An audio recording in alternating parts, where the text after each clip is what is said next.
Hey everybody, welcome to a bonus episode of Superheroes Movies and Superhero Movies. Today we're gonna sit down and we're gonna watch Batman from 1989, and we're gonna talk through it so that you guys can listen to us talk during a movie, which is what everybody wants, right? Okay. Batman is currently, as of this recording, on Netflix, so you don't have to. If you don't own the movie, you can pop up Netflix and get it queued up. We'll give you a second to get it queued up, and then we'll tell you when to... I've already hit play and then immediately hit pause, so that'll kind of give you an idea of what to do. And I think, really, there's not much more of an introduction to give.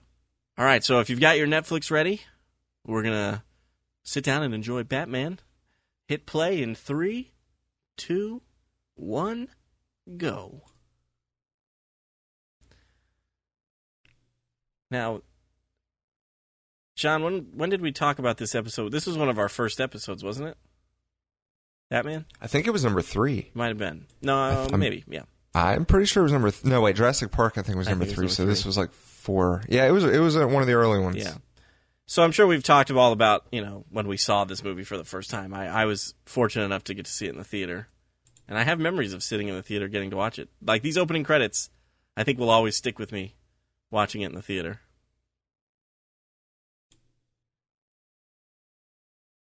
And the music, of course, always kind of... That's some good font right there.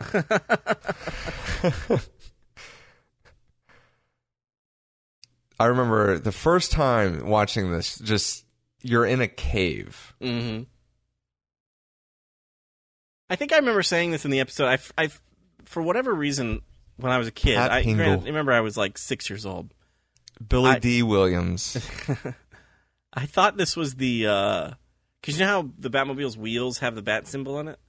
For some reason, I always thought we were going through like the inside of the wheel of the Batmobile. And I don't know where I got that idea from, but for the longest time, that's what I thought this was, rather than just like kind of a... Oh, I gotcha. Stone image or whatever.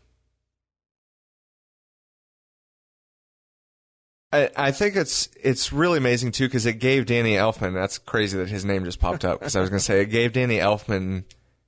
You got to focus on the music as an audience. Like, you were in the cave, and you got to hear this new intro score for what Batman was going to be. Mm-hmm.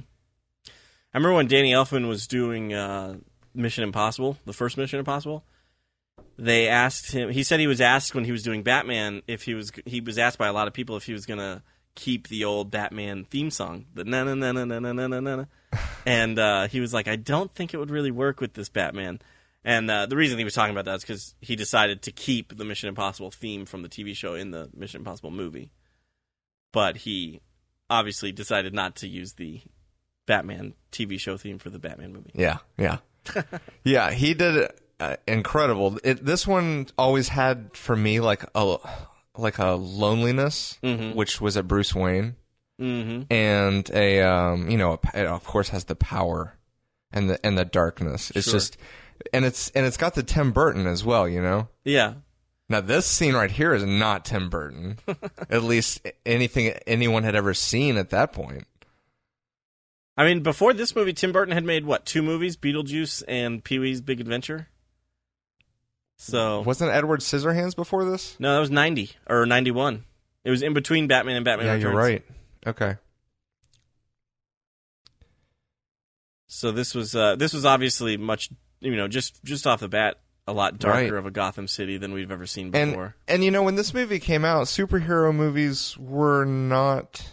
No one knew that it was going to do what it did. Right. So I was going to say it's kind of interesting that they handed him this big of a project, but it probably wasn't that big of a project until they started seeing what it was going to be, and then I bet then they started getting more and more on board and made it what it was. It's very possible. I mean, the last superhero film that I know of, that I can think of, would probably be Superman 4 in 1986, which was 3 years before this. And it was a flop. Right. And it wasn't this type of tone either. At all. Yeah, I mean, this is super superhero era. Right. The era that we're currently living in. Yeah.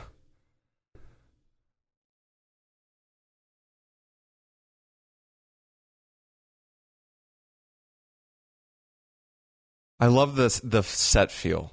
Mm-hmm. Like all the steam from the sewer. Right. Only I think it's nostalgia though. Yeah, it probably is.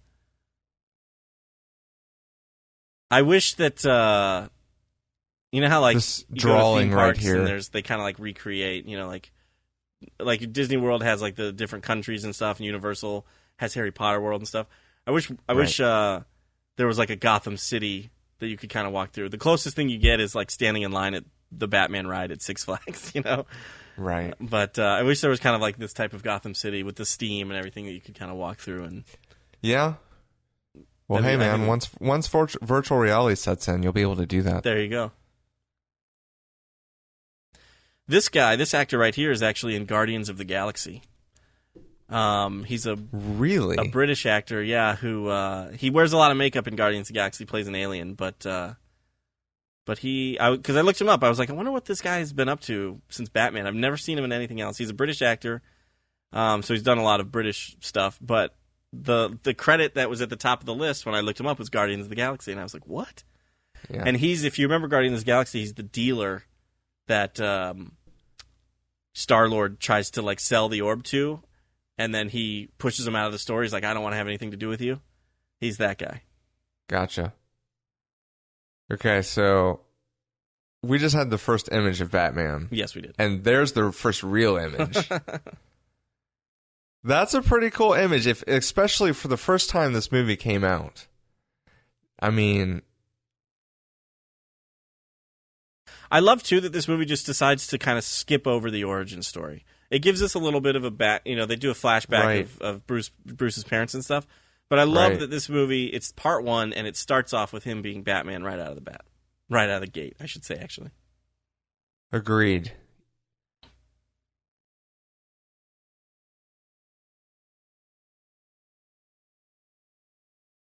This is one of those things you just have to watch. It's going to be the most boring commentary because we're just going to watch the movie.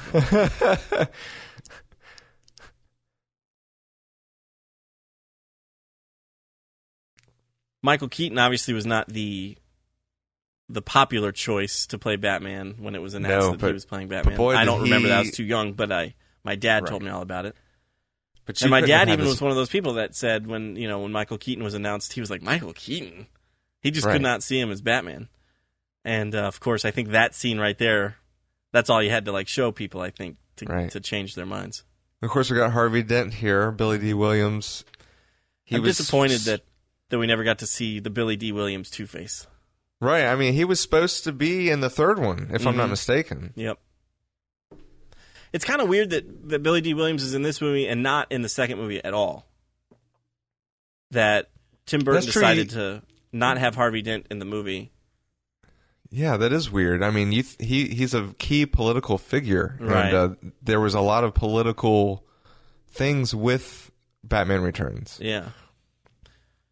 I mean, they had Max Schreck and the mayor and stuff like that. Maybe they just didn't have, Harvey Dent was never the mayor, so maybe they just didn't know where to put him, I guess. But it would have been nice that if Tim Burton had directed Batman 3 and we had seen Billy D. Williams Two-Face, I think that would have been cool. Yeah. Oh, here we go. So instead of Batman's origin, we get Joker's origin, which is very, very interesting. Yep. Jack Napier. Yeah, we get Jack Napier, not crime boss, but crime second in command, I guess. No. Yeah, exactly. Soon to be first in command. Mm-hmm. Thinks he's first in command, of course. Yeah, exactly. Or thinks he should be. Right. Yeah, absolutely. He knows he's not. That's the problem. Right. He's like, I'm not in the right seat.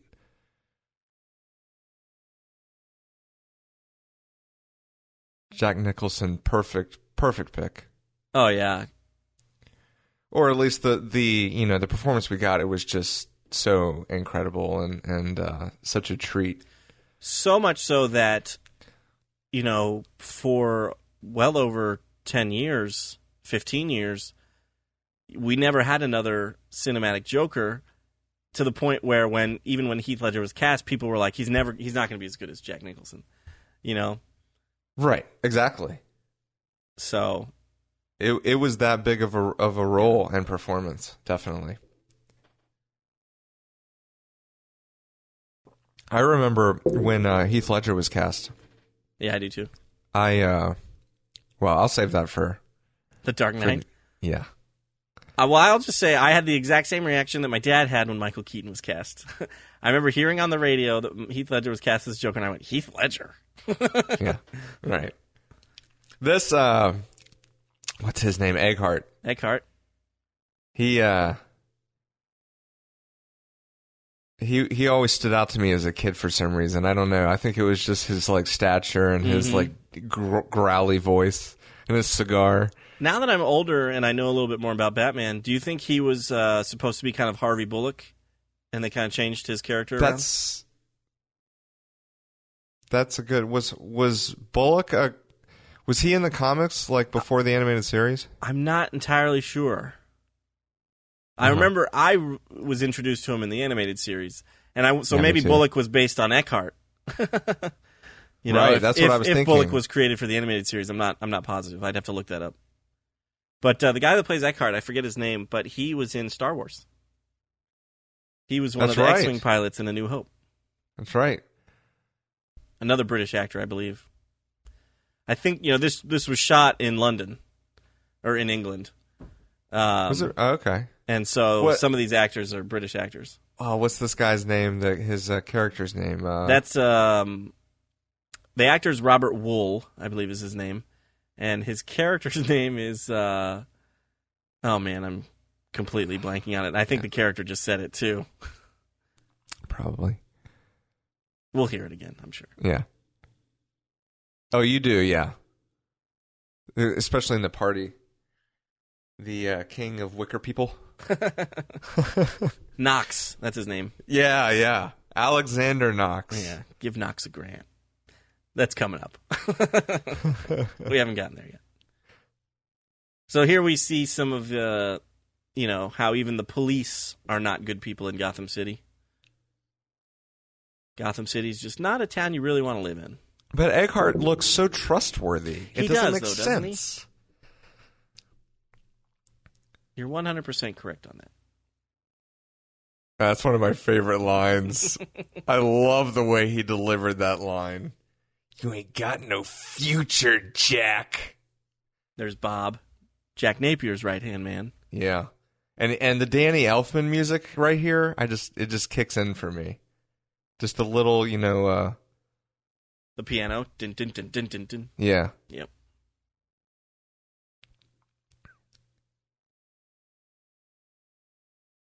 It's part of the Joker's theme. Mm-hmm. There's just those... And then you get the violins coming in with the quick, I love how that banner has, it doesn't have a whole lot of color. It's got yellow and red, but set against this, old kind of Gothic-looking building looks so out of place. I think you might be a few seconds ahead of me. Oh. Could you see those banners when you started saying that? As soon as they came out of the courthouse, they were lifting the one. You see the one above it first. Yeah, I couldn't see those when you start, for a few more seconds until after you said that.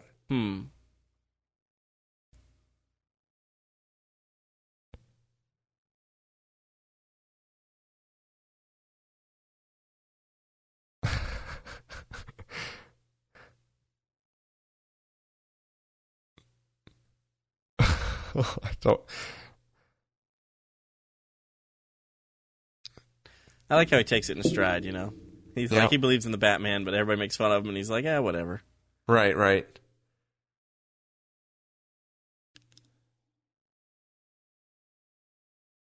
So what'd you think of Kim Basinger? Or is it Basinger? I've always said Basinger, but I don't know. I honestly don't know what it is. I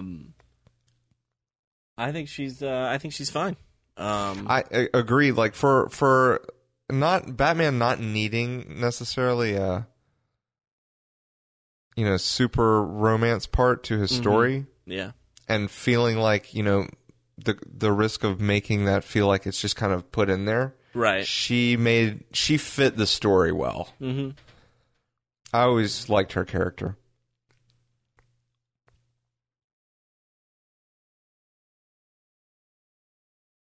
And Knox too. He's good. Right. I think I'd be sad if Knox had not been in the movie, and I had known that he could have been. Again, somebody in the first movie that's not in the second. Nicole, or though Vicky Vale's not in the second either. But I guess that's because they had Catwoman. They had Selena Kyle. True. I was going to say she probably was doing other things too. Because when did L.A. Confidential come out? That was a little later. She won the Oscar for that. The movie came out in '97. Oh, was it? Yeah. Okay, I was thinking it was earlier than that. So here we go, Jack Palance. The great Academy Award winner, Jack Palance. Look at that guy on the left. He looks very nervous. I would be too if Carl Grissom was standing in front of me. And then Jack Napier interrupts him. He's like, no, I think this is what we're going to do. I'd be like... Love his purple suit. Yep. What is that hole there? You think that's a bullet hole? That's what I always thought as a kid. It was like a bullet hole, but you know what? I always thought it was a problem with my VHS tape. I was like, I think something's wrong with that shot. But then, I saw later on that it was in other things, and I was like, what is that? He calls it his lucky deck. Maybe it was maybe it stopped a bullet or something one time. Yeah. Yeah, that totally makes sense. Yeah. You'd think the hole wouldn't be so clean, though. Right. It literally looks like someone took a hole puncher. Yeah. They probably did.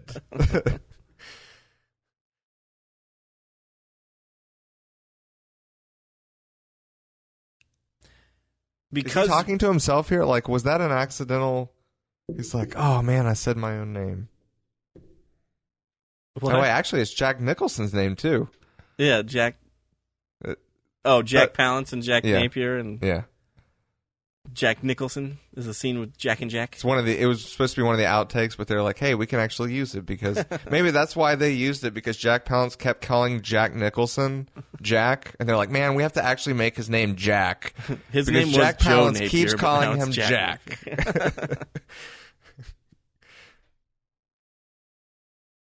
That statue in the background looks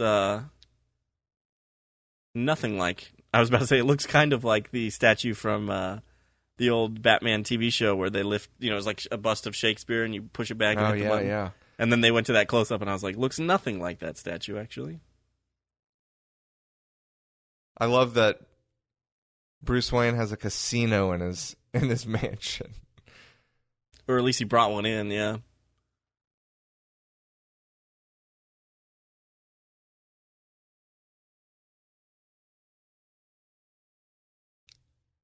Save the festival. Very large house.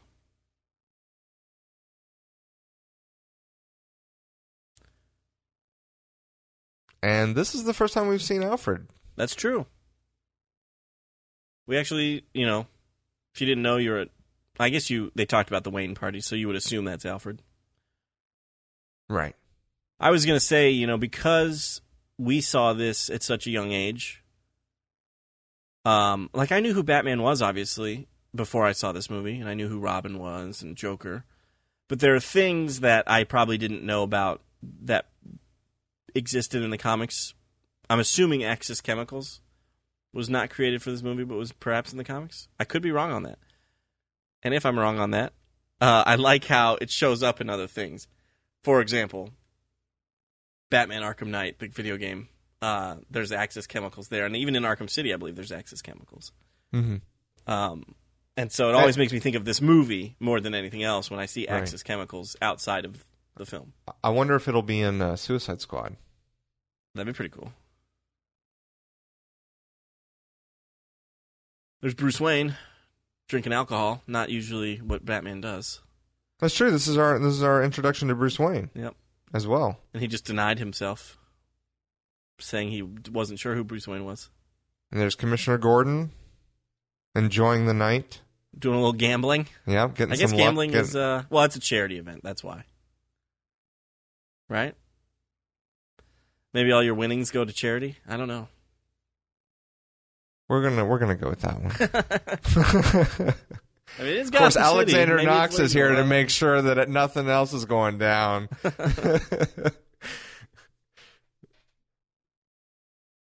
Oh, he's asking about Batman.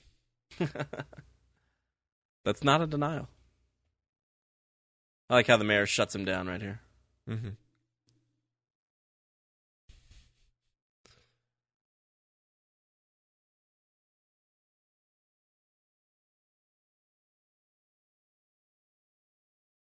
I did not see this movie in the theater. And this came out around the time that I was getting into Batman, so this helped push that, you know? The show was on TV, the Adam West show. Yeah. And I liked that, and I had a couple plastic toys that were like, not action figures, but just kind of statues. Oh, cool. Of like, you know, the classic 70s blue and gray Batman, and I had a Robin. Yeah. I still have them, actually. But this was, you know, close behind. So this Batman was one of my early versions of Batman, like my earliest versions. Yeah, absolutely. Exactly. Same for me. I watched the 60s Adam West show. I watched Super Friends, you know, the cartoon show and stuff. And I had some action figures too, but they were all the blue and gray suit and Robin with the with like the green Speedo, you know, and right, stuff. and the like Robin Hood shoes. Right, exactly. Yep. So this is I wish, you know, as a kid I didn't realize That's from how Japan. different this Batman was. Because I bought it in Japan. This Batman was extremely dark for Batman, you know, compared to all the other iterations of Batman up until then. Right. It doesn't seem as dark now. Like, it's still dark, but it doesn't seem as dark. But you know. The Dark Knight Returns had come out. That's true. The comic book, yeah. And I think that was influential on this movie. Yeah. In terms totally. of, yeah, like, just kind of tone and and I think, you know, Tim Burton, that's why he was able to make the movie the way it was. Mm-hmm. Because and this Dark Knight Returns was very successful. Right. If Dark Knight Returns hadn't come out, they would have been like, you would have put him in a black suit? What? But, yeah, and then Dark Knight Returns had him in black and gray, but this was the first time he was ever in a full black suit. I was thinking about that today, actually, about how... Right. I wonder if, like, you know, Tim Burton was like, I want him in all black, except for, like, the yellow emblem and his utility belt. And I wonder if he showed those first sketches to Warner Brothers, and they were like, what? Like, you know, I'm sure they did. I'm sure they did, but he was able to convince them, obviously, and it was a success. And every movie since then has put him in aside from like Batman Forever and Batman and Robin, where they have like those prototype suits at the end, it has put him in a all black suit. Yeah, except for Batman v Superman, right? Which, you know, I'm not counting because it hasn't come out just yet. Right, but I'm so glad that we get to see a different version. Yeah, me too. And, you know, Kevin Smith said, you know, a long time ago, he said he got to see the suit and that it was blue and gray. And everything we've seen, it's been black and gray. Yeah, man. I honestly, if it had been blue and gray, I would have cried with happiness. Well, I'm wondering, because, you know, maybe Kevin Smith was just talking. But, I'm hoping maybe we'll see a flashback scene or something where he is in kind of a blue and gray version of the suit. Yeah, absolutely. I think that would be really, really cool. Mm-hmm. This was really cool. This was the first time we see the Batcave in the movie, and I really liked seeing those video cameras behind the mirror. It really showed us, number one, like a different type of technology that this Batman was using. That's right. And this was super like, high tech, like Star Trek stuff at the time. Right. Two-way mirrors and everything, you know? Mm-hmm. And how it's even in his own house. Like, he just, you know, he's surveilling, like, everything, pretty much. But I thought this Batcave was like one of the coolest things I'd ever seen. I loved all Not the to mention monitors those and screens. Yeah. Were like super big, like wide, like big screen TVs. Right. I was watching Ghostbusters today, and Dana Barrett's TV in her living room was like a microwave. Right.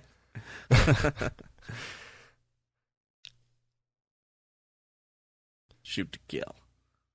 Yeah. So, Carl Grissom kind of set up Jack Napier here. And by kind of, I mean totally set him up. Spoiler alert. Well, you already know that. He calls Eckhart. Oh, well, yeah. He's like, you're my number one man, Jack. You got to go do this for me. And then he calls Eckhart. Yeah. Spills the beans. Yeah, you're right. Anonymous tip. That's also why there's nothing in the safe. But see, you don't know why he's calling Eckhart first. And then when it's you see there's nothing in the safe. I got you. We've been ratted out, boys.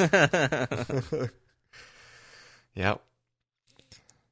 I also love that these gangsters wear suits. Like it's a nice blend of like present day and like 1940s type, you know. It's like mafia. Yeah, exactly. It's really cool. And even the police. Yeah. You know that it was a different universe. Absolutely. And it works really, really well. Yeah. So well that it, it inspired the animated series. You know, they kept a lot of they obviously made changes, but they kept a lot of the kind of feel of this movie in particular. Yeah, it had the Batmobile. It had Danny Elfman's theme. Yep. But they did put him in blue and gray for the animated series.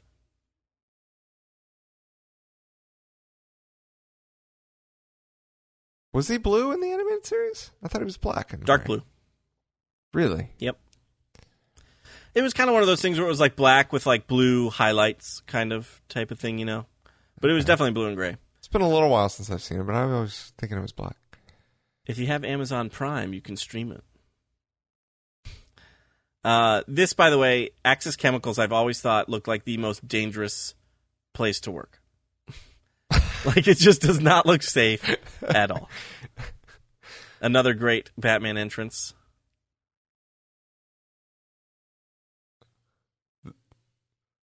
That always looked like it hurt to me, man. That part right there where it catches him. Ugh. But he's able to talk, so, he doesn't sound like he's in that much pain.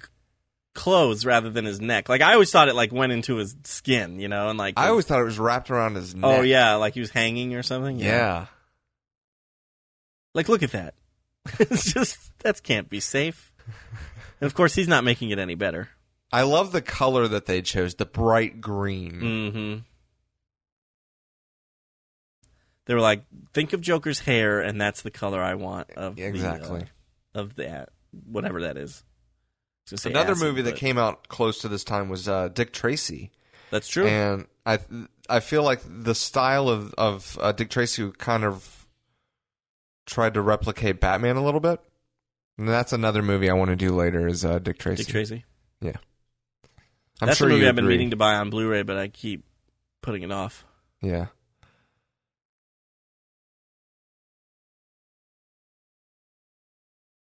Here's Danny Elfman again, just killing it.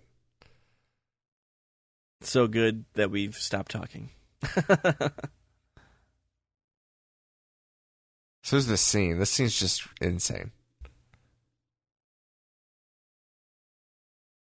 I always thought he was a great Commissioner Gordon. Oh, yeah. Yeah. Pat He's Hingle. got a good voice. He's got a Hingle. good commanding presence to him. Now, think about how this feels for Bruce Wayne. Well, he doesn't know yet. Never mind. He doesn't know about Jack. Yeah. Right.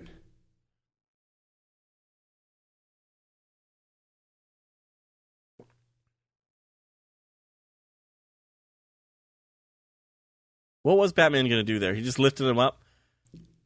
Was he just trying to scare him? I think he was like, you better stop. Right. He hasn't, other than saying, I'm Batman and tell all your friends about me, he hasn't really spoken yet as Batman. Right. But he's good at getting away. Yeah, that was a classic Batman move right there. Yep. And I love this. Jack's like, well, I got to kill somebody. Right. It's like, I can't leave here without shooting somebody. Well, you know he knows because he's there. That's true.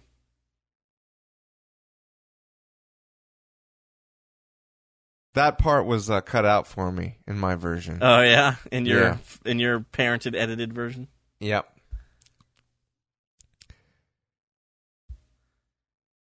And that was too the blood. I was gonna say it's all a little that violent, stuff. a little violent for PG-13. Yeah.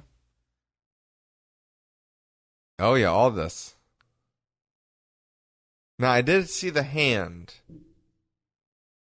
Did you see this part? This part was cut out with his bloody all face? this was cut out because of the face. I think right there maybe I saw that because I do remember seeing him fall. Wow. It's like But your mom was cutting out key plot points. Oh, dude, I told you she did. I didn't get to see him fall from the building at the end. Oh my gosh. But I did get to see him like on the ground, so I knew he had so you knew he was dead. I was like, Spoiler I never saw him fall. This is a part where I think I talked about this in the episode. I am a real dummy here. When I was a kid, because of the shadow from his feet right there, when he's going up, I always thought he had like jet boots on or something. That was why he was flying up into the air. A real dumb kid. Classic Batman with the Axis chemicals. Some of the imagery in this film, just... There's his cards. Fantastic. Oh, look at those nails. Green nails. That's a good touch. I mean, this guy, if you had never seen this movie, you're like, what's this guy going to look like? He hung up. That part always makes me laugh. Robert Wuhl, what's he gone on to do? I know he did that TV show Arliss on HBO in the 90s, but that's right. That's what I was thinking of. I don't know anything else. Yeah, after that, I never saw him again.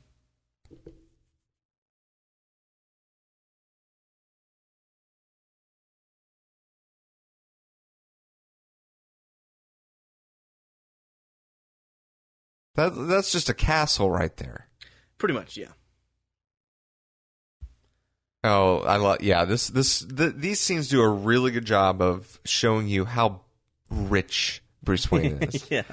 Especially, and this scene right here, too. There we go, the cut of the long table. Because it's really cool how they open it. They didn't establish that the table was long. They're like, no, they're just sitting across the table, and then no. Yeah. They are literally 10 feet apart.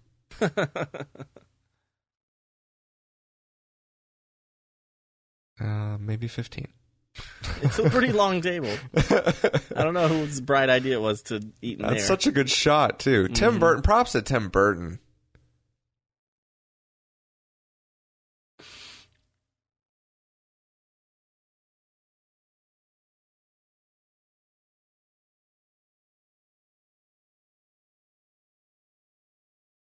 It shows you, too, how rich he is. Because he's like... I'm sure this is a joke, but he's like, I don't think I've ever been in this room before, right. So it's, wait, you think he's joking there? I think he's joking. I think he's just trying to make her laugh. Yeah.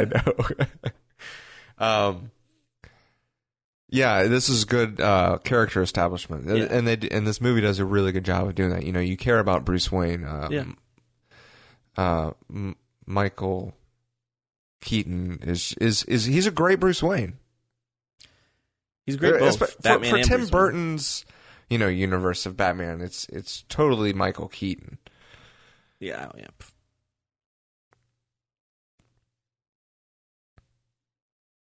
He proved everybody wrong. Everybody, nobody thought Michael Keaton was a good Batman, but he's a lot of people's favorites, I think.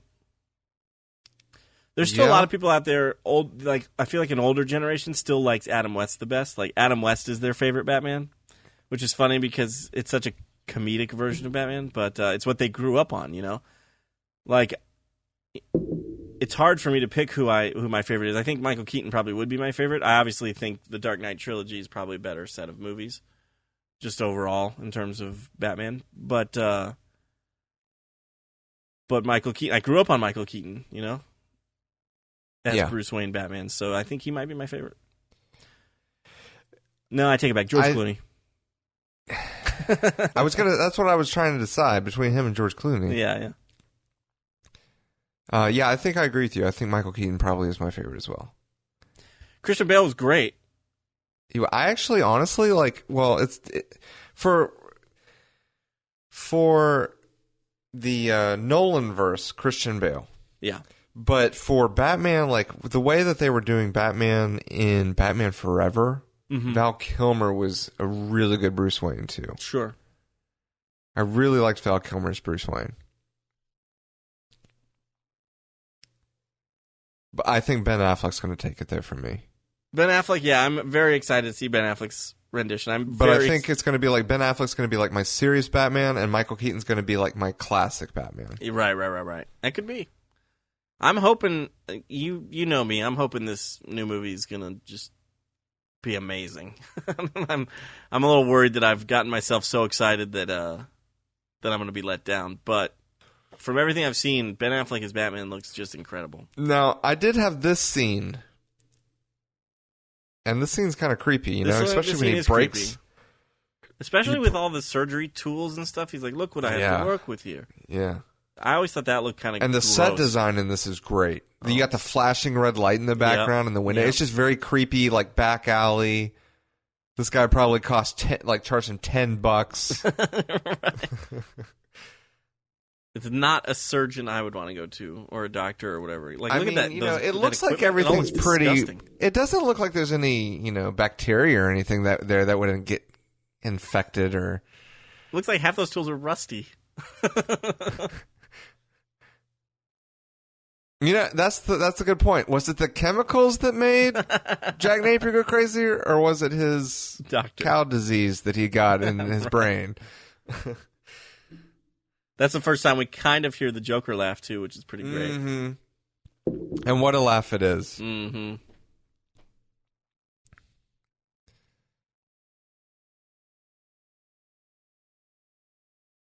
We've got Bruce Wayne's. Is he taking advantage of Vicky Vale here a little bit? One could argue that, yes. I would like to think that he genuinely has feelings for her and then decides that maybe it's a bad idea because he's Batman. But I think he's taking advantage of her.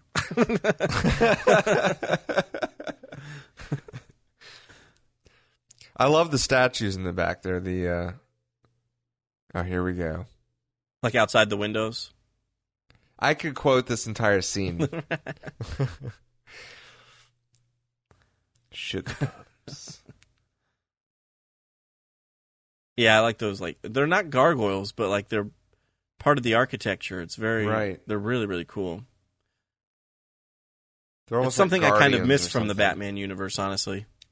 They went a little overboard with it in Batman Returns, and then they went really overboard with it in like Batman and Robin and stuff. Because remember that big statue that like the Batmobile is driving down? It like flies off the finger of that big statue.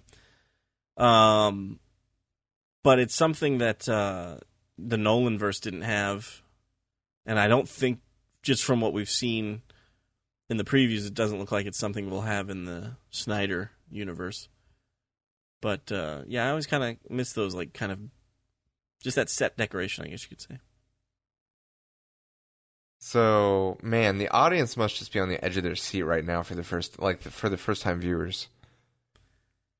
Well, they're wanting, I mean, I'm sure they've seen Joker in the preview, but they're wanting to see. Right. They're wanting to see it. You're here to see the movie. You gave the theater your money, and there it is. What's the purple on his neck? That's a good question. Yeah, I think we've got some mistakes here, Tim Burton. You should have gotten that purple off his neck. Digitally erased it. Just kidding. That music there is like it's like perfect Joker music. Right. It's almost like a circus music or something. Very much so, yeah. Yeah. And this guy is clearly insane. Yeah, clearly. This is a scene I never really understood. Because Batman is not part bat. So why does he... like, why can't he sleep unless he's sleeping upside down? Like, that doesn't really make sense to me. Right. I think that's just something Tim Burton threw in. That's what I'm guessing. I thought it was funny when I was a kid. I was like, oh, he's hanging upside down like a bat. But then as I got older, I was like, why is he hanging upside down like a bat? Yeah.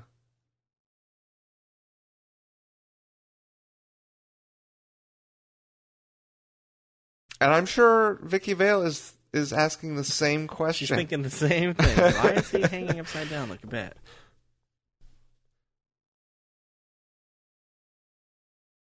That's got to be a Tim Burton thing. Like, he sleeps upside down like a bat. Right. This right here is it's a weird scene. Weird. You've got spattered newspaper. Yeah. And you know what? I never thought of that as a kid. I just thought that was like ink or something. I don't know. Really? But yeah, it never occurred to me that was his blood.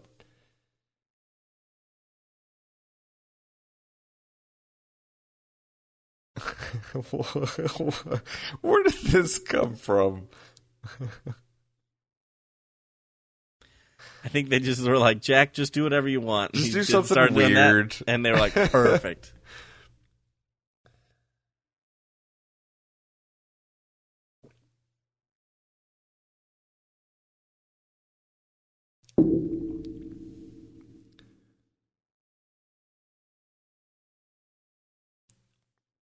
So what do you think, like, Bruce Wayne, he cares about this girl. Pretty sure he wants to date her. Yeah. Well, that's what I'm saying. I wonder if maybe he's having second thoughts because he's like, I'm Batman, I've got these responsibilities. Maybe I shouldn't be. Well, he does. Somebody. No, he doesn't, remember? Because he goes and tries to later to tell her that he's Batman. That's true. Maybe he's just scared to let her in. That's true, because it ends up he does, because he lied to her. I don't know. I think honestly, what it is he ends up going to that press conference or whatever it is. So I think he's going here. Hey, there's that microwave TV. Right. Which is actually a little bigger because it's in a crime boss's department. Now, why did she faint? Why isn't she like, why do you have makeup on your face? Why didn't she say that? Well, I guess. Oh, he was dead. Duh. He was dead. Yeah, he's dead. Wasn't she? Wasn't it implied that she told Carl about them? Which is why he like burns her face with the flour acid or whatever. Is that what it was? I never picked up on that. I thought maybe. Probably. That makes sense. So not only is she not expecting to see him, but she's also not expecting to see him as the Joker, I guess. So. Right. Now, I got really confused with this as a kid. I thought that he was putting on makeup and that this was him without makeup. Because later on in the video, he says, I have taken off my makeup. Right. Let's see if you can take off yours. And I was like, oh, so the white stuff is makeup. Never trust what the Joker says, man. This scene was cut out as well. That's not surprising. Although it's very cartoonish now. Right. Like back then it was not very, it seemed crazy. Right. And this this shot was right here is really crazy how he zoomed. Yeah. I love it though. Yeah. And he has hired thugs. Surprise! Who don't wear suits anymore. Now they wear leather jackets. I love his tie. Green and purple. It's just the costume design for the Joker was just perfect. Very well done. For this Tim Burton movie. I don't know if I'd want a Joker that style now. Right. Maybe a mixture between, maybe a little bit of an influence. You want one that's all tatted up now. Right. Yeah, exactly. and they're doing what I wanted, Justin. I'm actually being not serious. A little facetious there, yeah. Yeah, I'm being facetious. I know you really hate the look of the new Joker. I think it actually... I'm very excited to see it. I could do without the tattoos. It doesn't really bother me, but... I think the worst thing for me are the teeth. Right. Although I think the teeth look good in that. There's that one shot in the trailer for Suicide Squad where he's like shooting a gun or something, and it looks like he's laughing really hard, and his teeth look really crazy right there. And I think they do. I think they look. It looks pretty good from like a distance, almost. You know. Yeah, we'll see. I think it definitely has potential to work for me. Yeah. Just depends on Leto's performance, which from the trailers looks good. So I'm hoping it's good. I'm curious, the DC, they're obviously expanding the DC cinematic universe with Batman vs. Superman. We're going to have Aquaman and Cyborg and whatnot in this movie. And then Suicide Squad, Batman is in Suicide Squad. But the next movie, supposedly, well, I guess Wonder Woman will be next, and then it'll be like Justice League. So I wonder when the next time we'll see Joker, when that's going to be. If it's going to be like Suicide Squad 2, or if he's going to be in the Justice League. Obviously not. That's a good guy. But it seems like they're setting up such a much larger story for the Justice League. If there's, there's the, spoiler alert, there's the rumor about like Darkseid and stuff, So I don't know where Joker would fit in with that storyline. Right.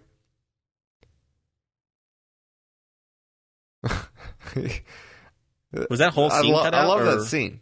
Or just the death scene? Was the whole scene cut out?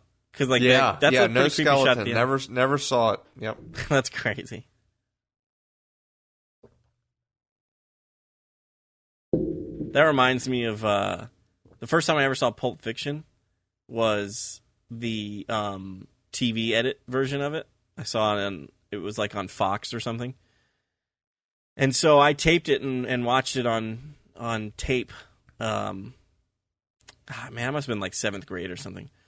And the scene in Pulp Fiction, which if you haven't seen Pulp Fiction, I guess fast forward through this part. I don't know.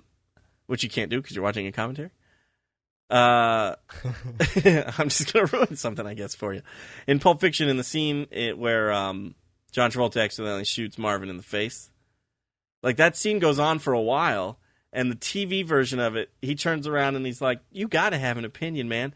And then the gun goes off, and it just goes to a completely black screen, and you hear Travolta go, "Oh, man, I just shot Marvin in the face." And that's the end of the scene.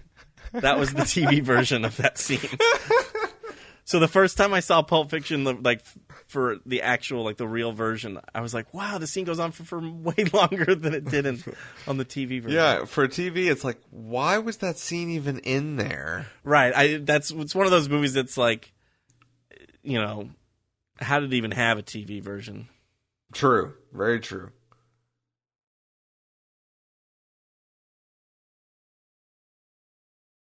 So, of course, we see here that Bruce Wayne, and for people, that have had no idea Batman's back history, they don't know what he's doing right now. Right. You think Batman was created in what, the 40s? You think by 1989 everybody knows Bruce Wayne's parents were murdered, right? I don't know if they did before this movie came out. This movie really launched his popularity.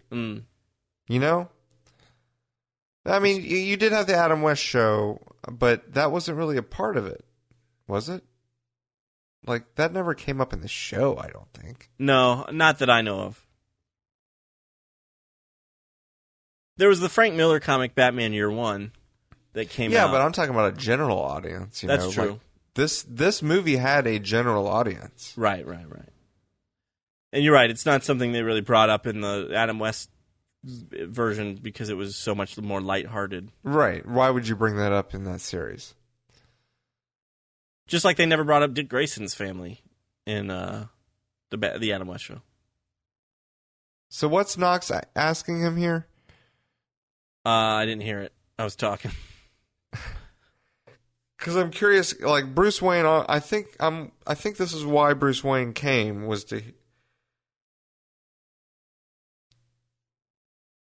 Bruce Wayne.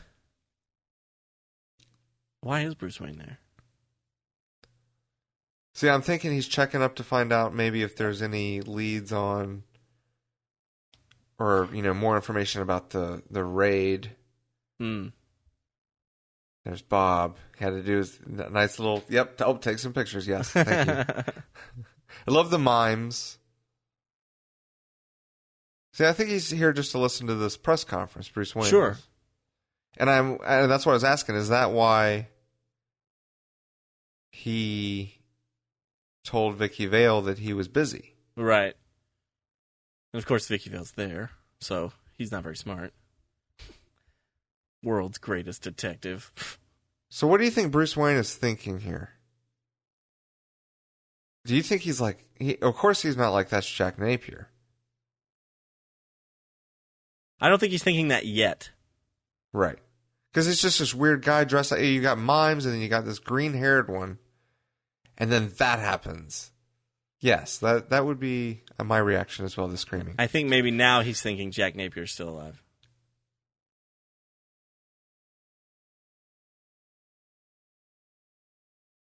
Crazy. Then, of course, we have Bruce Wayne here. He's not even ducking. He's just walking. He almost gets killed.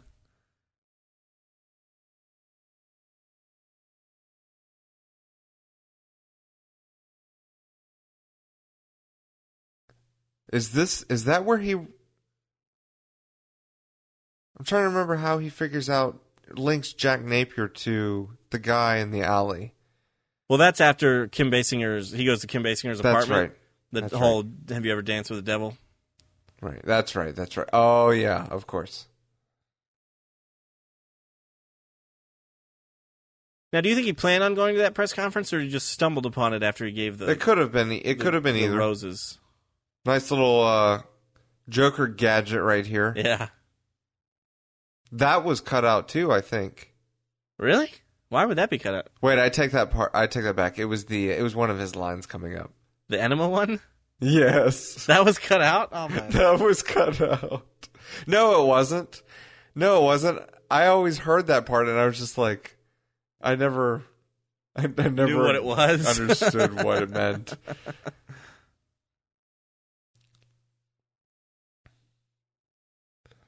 Alfred knows Bruce so well. This is the... we haven't talked about Alfred, played by the late Michael Gough, I believe. That's how you pronounce it. Wonderful Alfred. Probably, he played Alfred in all 4 movies of the 90s Batman series. And he's pretty much perfect. Alfred back then didn't have the role that they kind of have Alfred do now. If that made sense. I kind of stumbled through my words there. But, the Michael Caine Alfred had a much more kind of teacherly, kind of... True. Kind of a meatier role. Yeah. And it seems this like... Alfred's more... the Alfred I've seen in a lot of comics, and it seems like maybe even the Jeremy Irons Alfred in the upcoming movie, he was like a surgeon in, like, the British military and stuff like that in his older days. So he's always able to, like, stitch Bruce up, and he's very... intelligent, and he seems practically like a sidekick rather than a butler in a lot of versions. But in this movie, he's very much just a butler. Right, he's more like a support. Right. Just almost like a father figure. Right. And I think or they more like a cast grandfather. Huh? More like a grandfather. Right, yeah. Because, you still have to have Bruce Wayne miss his dad. And of course. But he's got that, that's the closest thing to. Alfred is his family. Yeah. It's his only family. I wonder if, if the reason he's British now, like, continues to be British, with Michael Caine and now Jeremy Irons, was because of Michael Gough. And like you said, this was filmed in England, so was Michael Gough cast because it was filmed in England? And is that why Alfred continues to be British? I want to say Alfred was always British. Alfred Pennyworth. And I want to say even on the Adam West show, he was played by a British guy. Was he? I don't remember. I think so. He was played by a guy named... Okay. Well, I was going to say Jack, but that's not right. He's played by a guy, his name was like Charles Napier or something like that, which I always thought was interesting. And I always wondered if Jack Napier was named after the actor that played Very well Alfred. could be.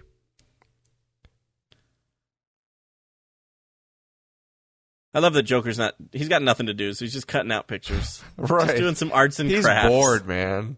But he's enjoying it. That's very true. That's a more kind of classic, although it's got the bow tie. I was going to say it's a little classic Joker suit. Yeah, almost looks like a leprechaun with that green. It does kind of almost look like a leprechaun. It's got the tails on the jacket. Yeah. A good classic Joker outfit. Mm-hmm. The plaid pants of green and purple. Yeah. Dress shoes. Sure did make a mess. Yeah, I mean, of course, Bob's going to take care of it. Bob's going to have to clean that up. I don't know why Bob really even sticks around. He's so underappreciated.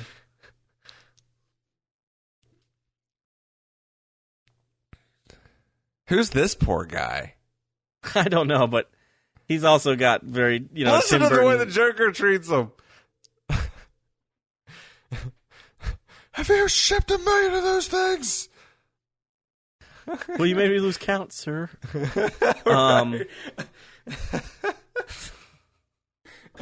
I was 10 away. I don't know where I am now.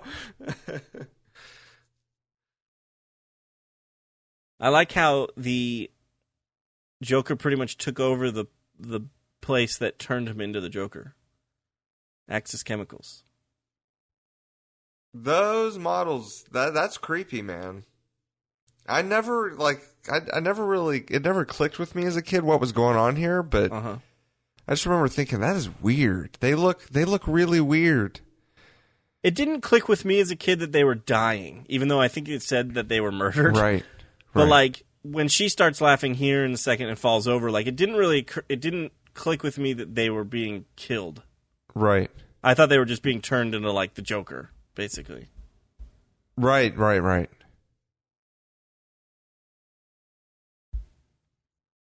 Becky, this is hardly. I love that. One of the images coming up here is always one that stuck with me because I remember seeing it as a poster in a store that you could buy. And it's him. Which one? It's coming up. It's in his little commercial here, but it's him on the beach with the two models. I gotcha. Joker faces. I remember you could. I almost wish I had. Obviously, I didn't have money as a 6-year-old kid, but I wish I had bought that poster because I remember seeing it and thinking it was so weird. Out of all the images in the movie, it's one of the weirder ones to make into a poster. It's him on the beach with those two Joker models. I love the way he says Brand X. Oh no.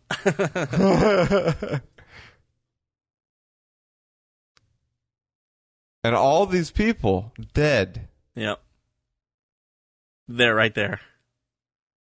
Gotcha.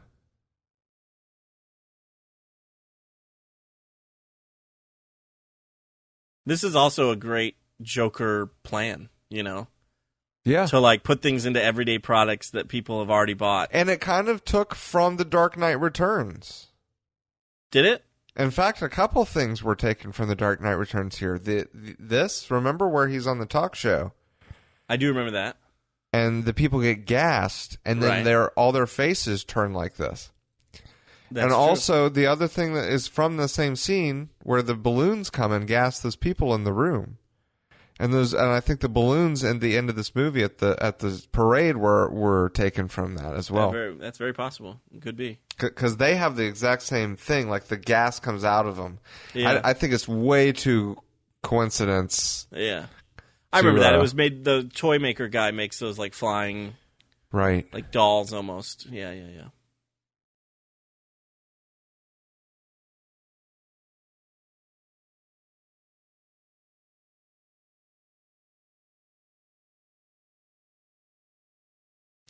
This is also something that didn't make sense to me as a kid. Right. And cracks me up now, the fact that they have no makeup on or like have not had any personal hygiene or anything.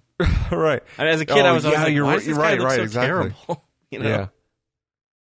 And also that the woman that's there, I thought that was the same woman, and that's just what she looked like. Right. And I thought they were just really tired. I thought they were just all really tired, and that they were getting sick from like water or something. Right.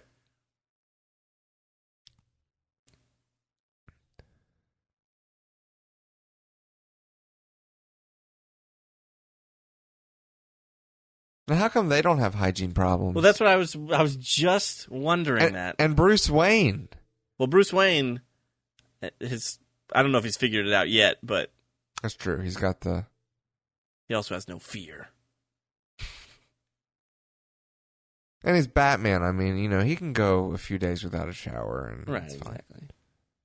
Probably does. Yeah. He's so in shape, he doesn't sweat at all anyway. Right.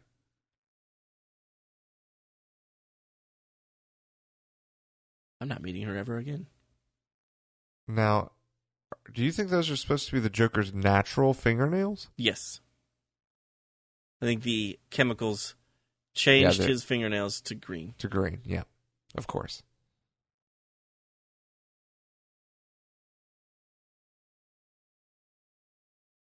So you think but see, it seems like she's kind of lapdogging it a little bit, She's hanging around.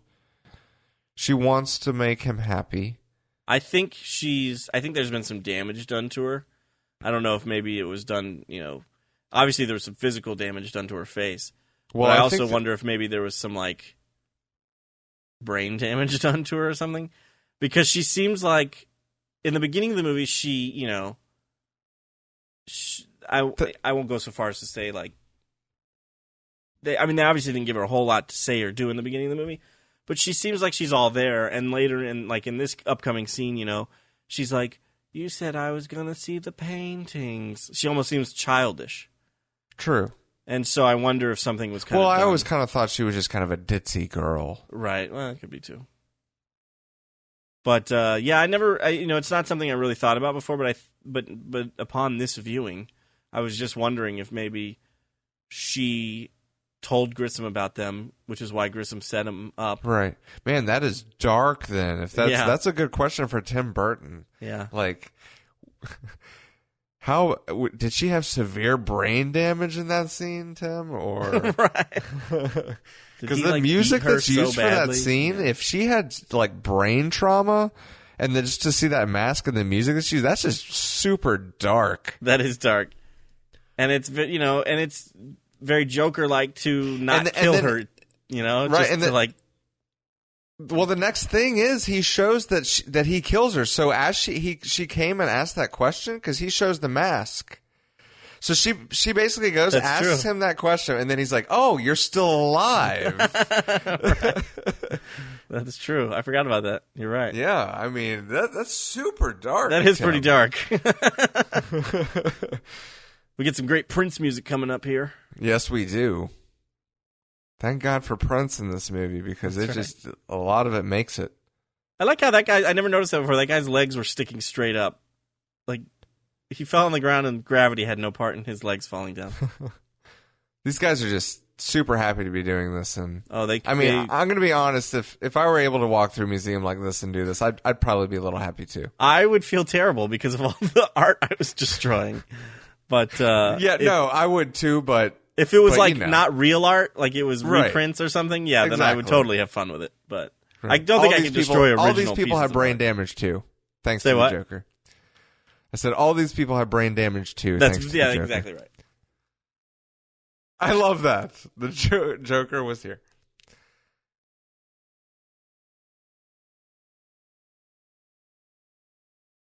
I like that statue. I almost wish they would make that statue with the paint on it like that, right. You could buy it. Right. I imagine this would hurt. I know. I wonder if that was made of rubber or something. Because, I think of that too. Every time I'm like, ow. That's true. It's the sound effect that's used. It sounds like... Yeah, exactly. It was heavy. They're like, I'm done painting. Let's just get rid of the bucket.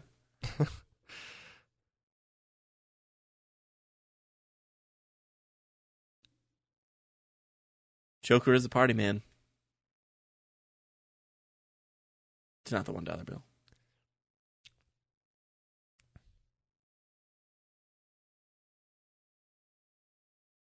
That's a painting, not a $1 bill. Typical. I love his little device that lights the candles. I do too. I always wanted. But it doesn't. But it's like, how did that light the candles? Because doesn't it do just a big circle around them? It's just basically a flamethrower. It's just Is you'll it? see I it thought here it in a does second. like a circle.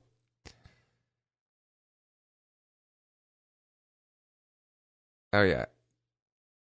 Okay.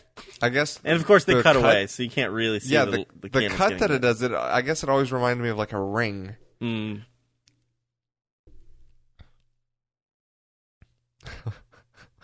He's so blunt. He is very.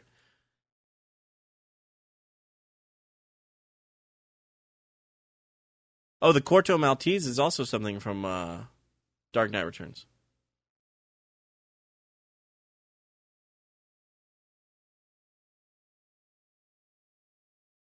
Isn't it?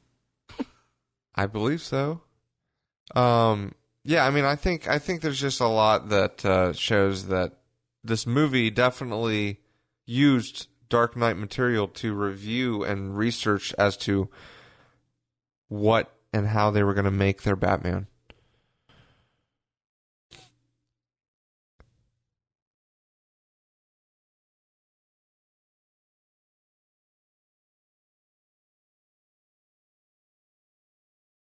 Yeah, Corto Maltese. I was like, I had to look it up just to make sure I didn't. It's a fictional country appearing in DC Comics. Yeah. When was it first? It looks like it was first introduced in Dark Knight Returns.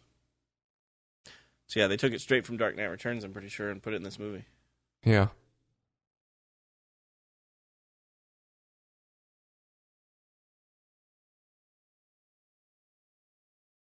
I'm mesmerized with this scene. Love his hat. Really... Nice little Tim Burton, I'm an artist throw to the Joker character. That makes sense to him being in a museum, Right. And that was kind of the Joker character in this movie was, the character liked art.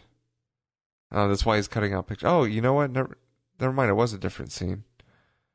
I was thinking it was this one. I was thinking she was dead before this. No. Yeah, she died. He takes the mask to her apartment. Right. She's dead then. That's right. Batman's head on a lance. I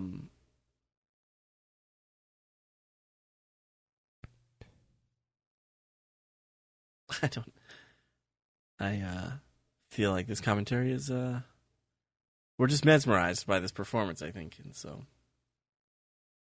Yeah, I mean, it's Jack Nicholson this is a great scene for the Joker.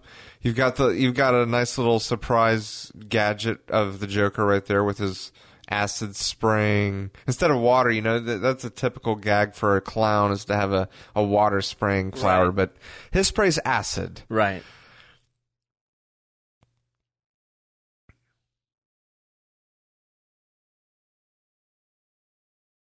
That's so, pretty, I feel like that's, Tim Burton making Joker even darker. Like that was a scary face, especially as a kid. He turns around and that makeup's all running and everything. He's like, boom. Well, like I was telling you about how I thought I got the makeup mixed up and I was like, why is his face white? Did she throw makeup on him?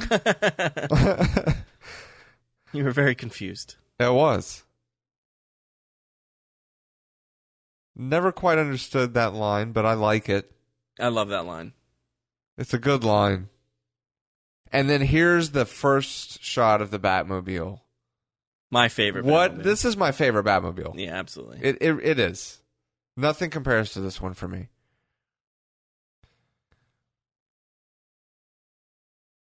I remember being 5 and the Joker cars are awesome too. The purple and the green cars? Yeah, it's just classic. They even have green rims. I never noticed that before. I've never noticed that either, actually. The police cars are just like, we're good. Oh, never mind. They're doing U-turns now. Okay. Well, they got called quick. It's just an awesome-looking car. It's so sleek and I was going to say, when I was 5, like, I heard on the radio that there was going to be these people that they were selling like a few Batmobiles. Uh-huh. And I just had visions of driving that car. Yeah. But it turned out that it was like actually like a Camaro or something that was. But I actually found that out like years later when I actually saw one. Oh yeah. But when I was a kid, I was like, "You get to drive the Batmobile? Like, Dad, please go enter that contest, please." Shields. I remember being super impressed by the shields. They, again, 20... Well, not quite. No, yeah. 20... I can't do math. His cape always looked a little like a kite to me. Like, you know, like kite material, and you got, like, little bars going down it kind of thing. Right.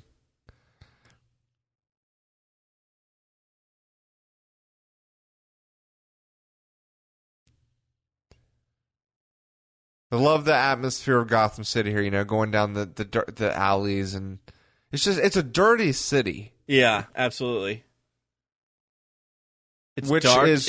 There's like never any sunshine in Gotham City. Even during the press conference during the day, it was like overcast and. Yeah, exactly. That is true. That's true. You never heard birds. Right? No, there's like no wildlife. Where are the pigeons that are looking for food on the streets? There's none. This is like a gamble right here. Like, what if she accidentally, you know, didn't get the best grasp on that thing and like fell or something? Yeah. And I don't even know why he did it, because it's like he had enough time to get away from the car. Or he could have taken her all the way up himself and then descended. Right. I think there was too much weight, is what it was. You weigh a little more than 108. I mean, he's only a billionaire, Justin. He can't afford the ones that take you all the way to the top with that much weight. Gotcha. If it hadn't been for her, did he know she was going to take a picture? Because like he was basically letting them take his mask off. You're right. Hey, he was probably sitting there just like, what am I going to do? What am I going to do? Oh no! Oh no! Oh, I love the guy that comes flipping over the. There we go. There you are, your swords. This guy. I mean, this is all show too, you know. Like it's only Batman watching him. But then again, he's got to impress Batman. I think he's just trying to scare Batman or something. But Batman's like, "Come on, give me a break." But I always felt like the fight scenes like these kind of had that feel to it, like especially the bell tower where the guy he has the other big like buff guy battle. Kind of an Indiana Jones moment there. Right. Love that. Bob is smarter than to mess with that. I like how he looks at the knife though before he drops it. He's like, I gotta drop it in the right place. This was also something we'd never really seen, at least not to my knowledge, which is a self-driving Batmobile. Yeah. Or a remote control Batmobile, I guess. He's not really controlling it. Wouldn't say it's remote control. You can't see it. He's just talking into it. Yeah. He's like, come get me. You know, and so... Self-driving Batmobile is pretty sweet. You know, in 30 years, probably less than that. Maybe even 15. We're going to have self-driving cars. You know, like Google's working on this stuff. So yeah, I know. They've gotten in a lot of wrecks, though, haven't they? I thought I heard that the prototype they had in San Francisco had 0 accidents. But maybe I misunderstood. One of us did. We should probably figure that out. This music is fantastic. Oh yeah, Danny Elfman. And yeah, so like you said, he's got 2 seats. Yep. I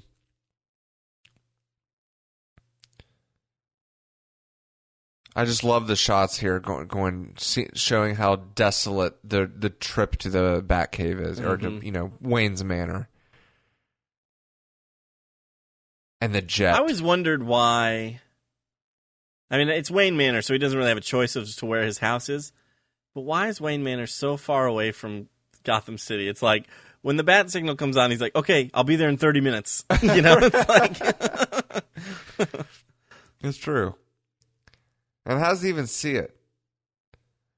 That's very true. Well, in Batman Returns, they kind of showed that with the bat signals on the house. Right. But you're absolutely right. In the other versions of Batman, how does he see the signal? What if he's in Gotham City and he's like, crap. He has to drive home, get changed, and then drive back. Yeah, they're going to be waiting a little bit longer for me tonight.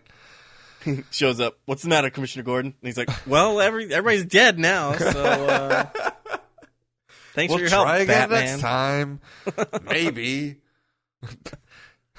You know, this thing costs a lot of money to run. Do we need to unplug this? I might as well not even turn it on if you're not going to show up on time. He almost killed Vicky Vale again there by not turning on the lights soon enough, really, and letting her plummet to her death. Don't step there. Just stop right there. Yeah. That'd be me if I was Batman.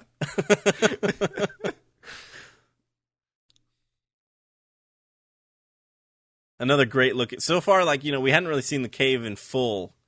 We had seen the monitors and stuff, and now we're kind of getting the cave in full, and it looks so cool. It does. We're getting, you know, this is really our first good detailed look at what Batman looks like. You know, we've got a camera shot just sitting on him, so you get, you know, it's kind of a rubbery outfit. It is. I love this costume, and I like this me too. lighting too, where it's the shadows over his eyes, kind of. Yeah, it looks really really agreed. good.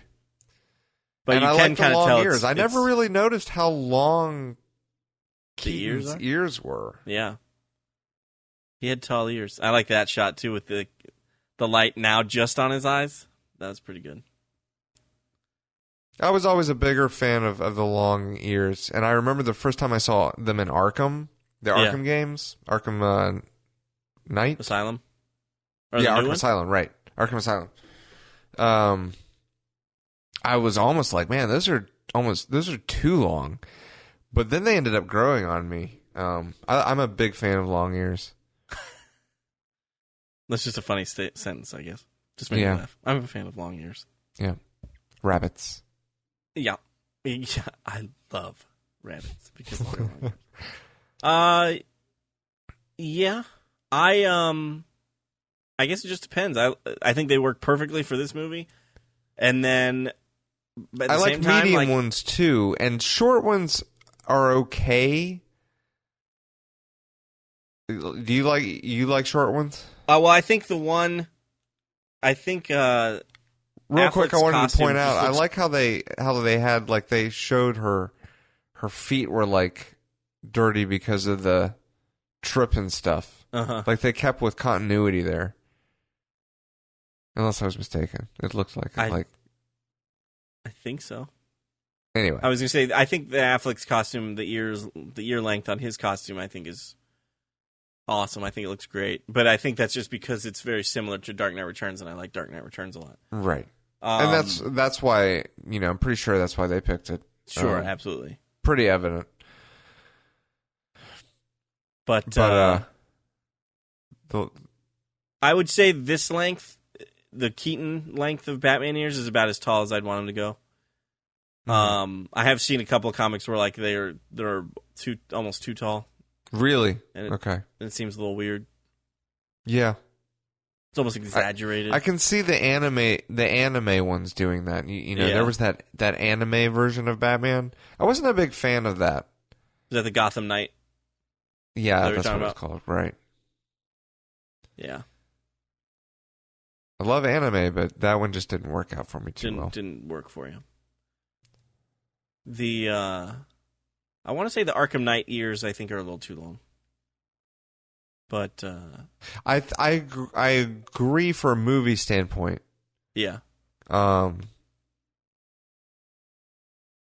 I agree. Keaton, the ears are about right.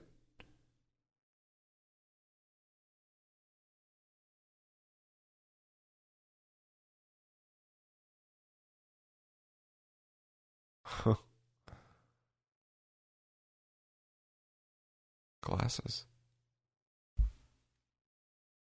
You got the nice 90s look, you know, to Everyone's kind of got that 90s style to them. Yeah, even though it was 89, or but just wears them for style. Right. But like, the way his hair is brushed and Yeah. Michael Keaton's doing pretty well right now. He got that Oscar nomination last year for Birdman.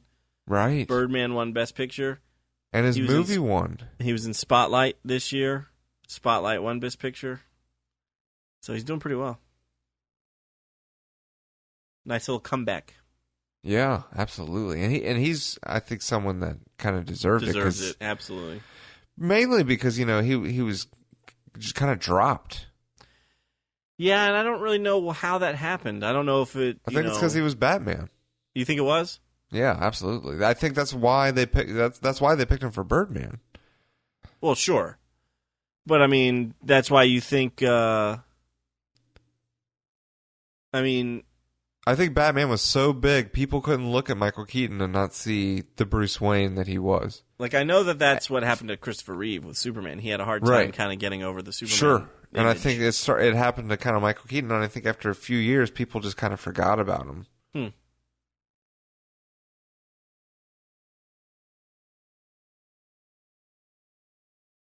See, so here, Bruce Wayne is he clearly cares about her. Sure.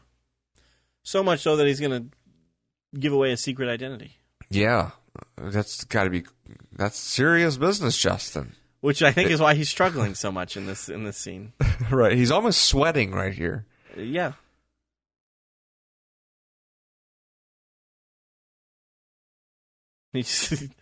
He's doing a horrible job of trying to explain what's going on. But he's doing such a good job of portraying the way Bruce Wayne would have trouble, being nervous about trying to get this off his chest.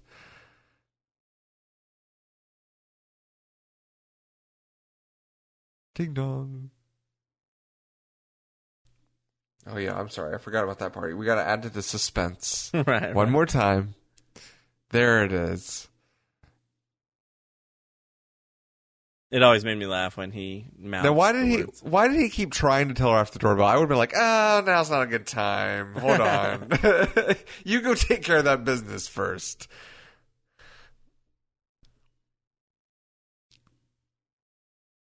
I love how there's just a guy walking around carrying a jukebox. The boombox? Yeah, a boombox. Yeah, not a jukebox. What a coincidence, Bruce Wayne and Joker showing up to Vicky Vale's apartment at the same time. Right. It's almost like this whole Batman stuff is fate. Right, like it was a script written. Yeah, almost. Because it's the guy that killed his parents. Spoiler alert. What? A little late saying that. A little early. Of course you've seen Batman if you're watching or listening to this, but yeah, if you haven't seen Batman yet, you did a poor choice of watching. You should have watched the movie with the commentary first. Oh, there it is. She had to take a little trip down some stairs. I don't think she threw herself out the window. I think Joker had a little, push. Yeah. I grabbed the popcorn. Why is that popcorn there? Was that popcorn? It was popcorn. Either that or it was popcorn-looking potpourri or something, but I'm pretty sure it's popcorn. This is another scene I could probably quote like 85 to 90% of the lines. He's like, enough of this music. Bruce Wayne.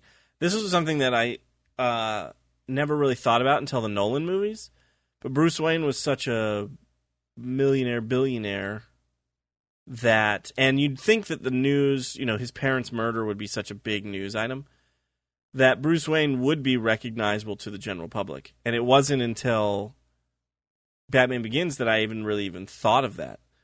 Right. Every iteration of Batman, I think, up until the Nolan movies, nobody really knew who Bruce Wayne was. I mean, they knew who Bruce Wayne was, but they didn't recognize him if they saw him.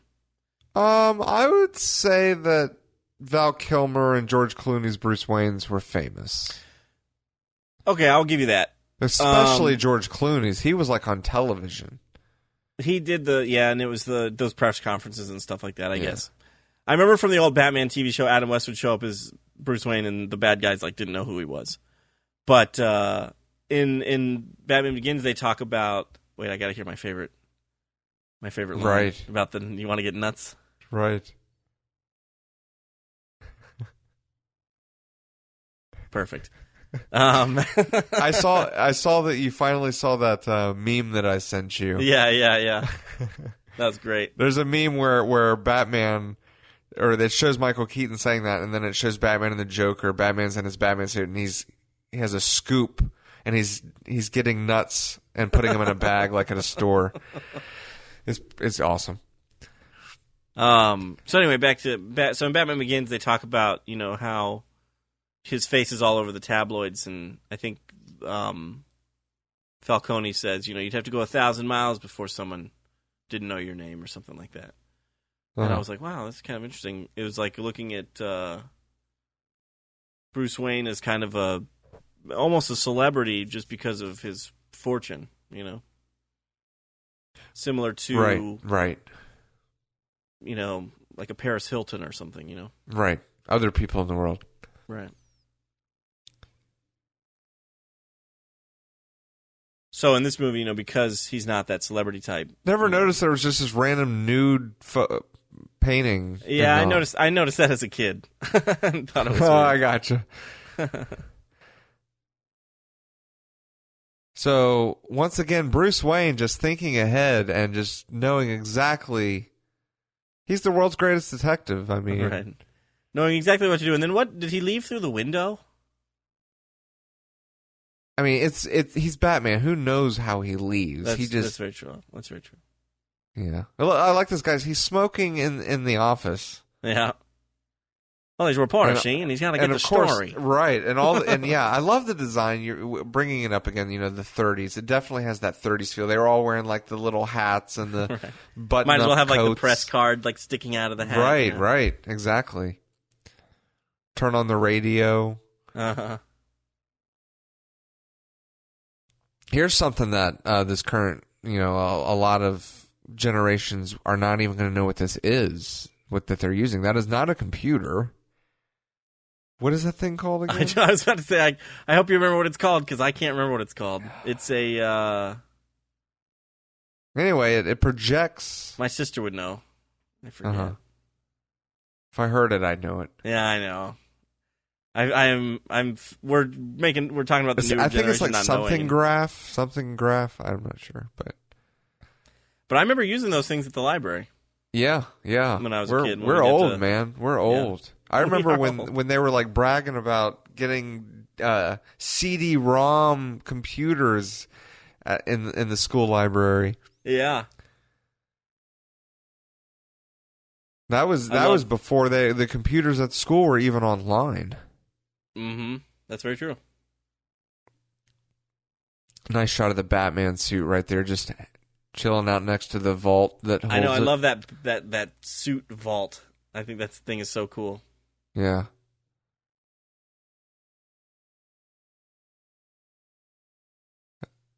Let's see Jack Napier try to break into that vault. They're like, there must be $500 million in here.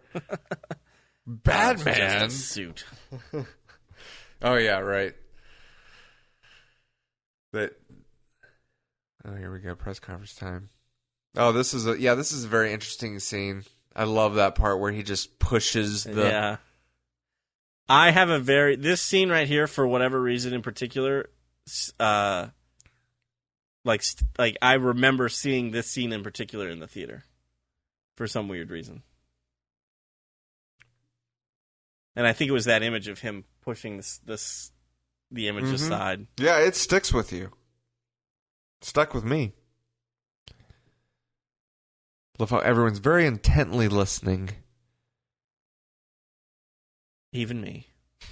Yeah. I like how he's sitting in this chair like it's Masterpiece Theater or something. Right, right. He's like, I'm not a monster. And look at these guys. I mean, that's a tough crowd. It's kind of, he's showing what's going on in the city. You got your construction workers, you got your your punks in the back alley. You got the cops in You got a your bar police drinking, officers playing playing cards. poker. That's the first time I've ever noticed that.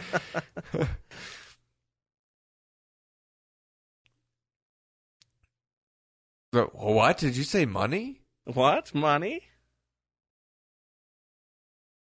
And why didn't he do that the first time? I don't know. He was giving him the chance, I guess.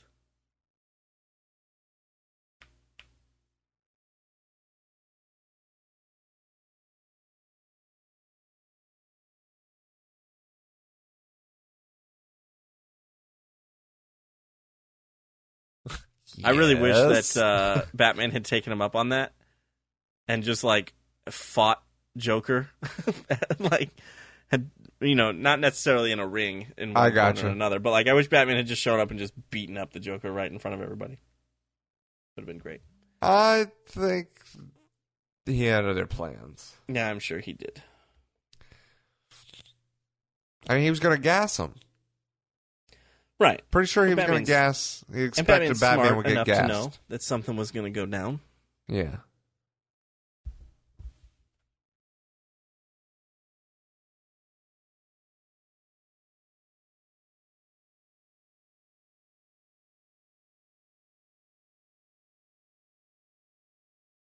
I think that's why he wears glasses, just so he could take them off to look pensive like that.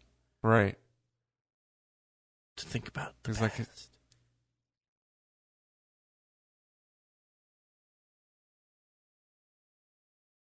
this scene was always very, almost scary to watch. Every time I saw the scene come on, as a kid, I'd be like, this. It just made you feel sad to watch, and it was just eerie. And Danny Elfman, of course, his music is just pretty perfect with this as well.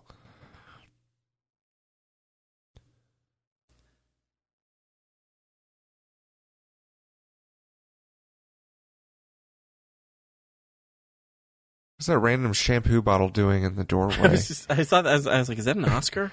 Is that an Academy Award back there? Oh, that's amazing. If it was. They're like, don't forget, we have one of these. I was going to say, this is almost like, he's obviously remembering it. It's a flashback, I guess, but it's almost dreamlike, Did Tim Burton have an Oscar? I don't think Tim Burton has an Oscar even to this day. Yeah, I guess, yeah. When I was a kid, I never understood why they got somebody who looked nothing like Jack Nicholson. And as I got older, I could kind of see the Jack Nicholson similarities. It's in the smile. Yeah. And since that's kind of, that was the Joker's signature for this movie and prominent feature, I think that kind of went for that the most. And I don't know who this actor is. Honestly, I've never really looked it up, but he honestly would make, if you can kind of imagine his face with the makeup and the red like lipstick or whatever, would actually make a pretty good Joker. Yeah. Yeah, and he there's something about, he does have it might be the eyes as well. But there's some kind of slight resemblance to Jack Nicholson. Yeah.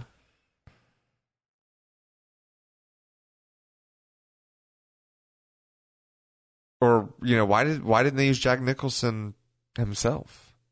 Well, back then they didn't have like the, they couldn't make him CGI younger like they do nowadays. You didn't have to make him super young though, I mean, I guess he kind of did, but I'm assuming Batman's in how old do you think Batman is in this movie? Like 35?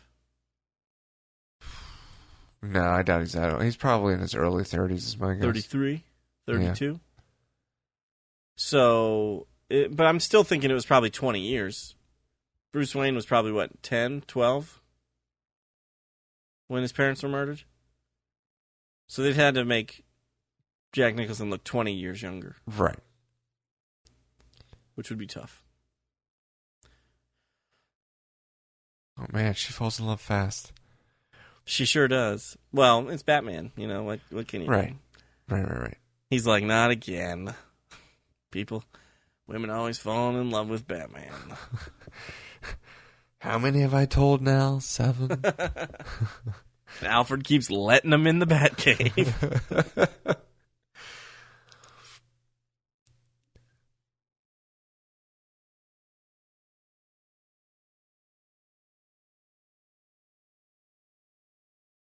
So we still have the Joker paused in the background there. Yeah. He's like, but look, see this man? I've got to go stop this man. That's actually what he says right now. I've got to go to work.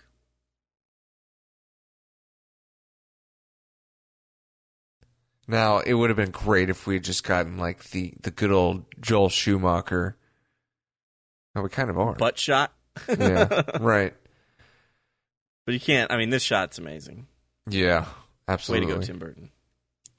And whoever your cinematographer was, I don't remember. Right.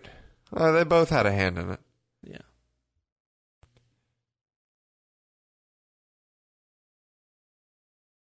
This is another scene that would obviously be, looking at the footage, those guns are shaking so much. Like, those bullets would just be going everywhere. There's no way they'd be shooting in a straight line like that.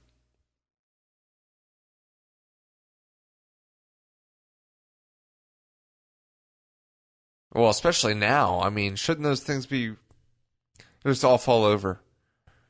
And it ricochets back and hits them. Of course, then you couldn't add this part. That's very true.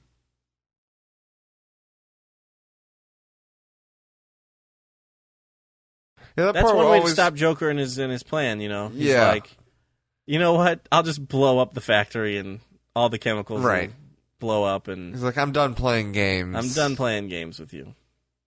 And look at him just driving off. He's like, it's finished. Except that he's not driving. Huh? I said, except that he's not driving. Well, right. Even though you think he is. Until... now. I love the helicopter, how it's green, and I mean they've taken the time to paint this helicopter. Yeah, and Bob did it, I'm sure. I'm sure Bob did it. And Bob, go paint the helicopter. We gotta get my face on there, Bob, right there on the side. Put this weird, funky like design behind it. Got to get my logo. Bob also had to blow up all these balloons. Bob, did we get all the blues I asked for? Did we get the right number? You can dance later. You got to blow up the balloons 200th first. anniversary. We need 200 balloons.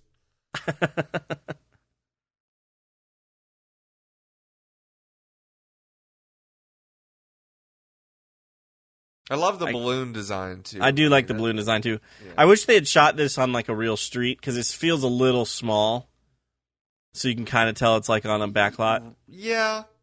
But it still works. Obviously, there wouldn't have been a real street that looked like Gotham City the way he's designed it, so they had to do this. But how cool would it have been to been someone that didn't see the announcement and which just happened to be there? And all this money gets tossed at you. What's going on here? That'd be pretty sweet until you started getting gassed. Right. He's like, I don't want this. You can have it. I don't need this money. Oops. His little his just act right here is just perfect.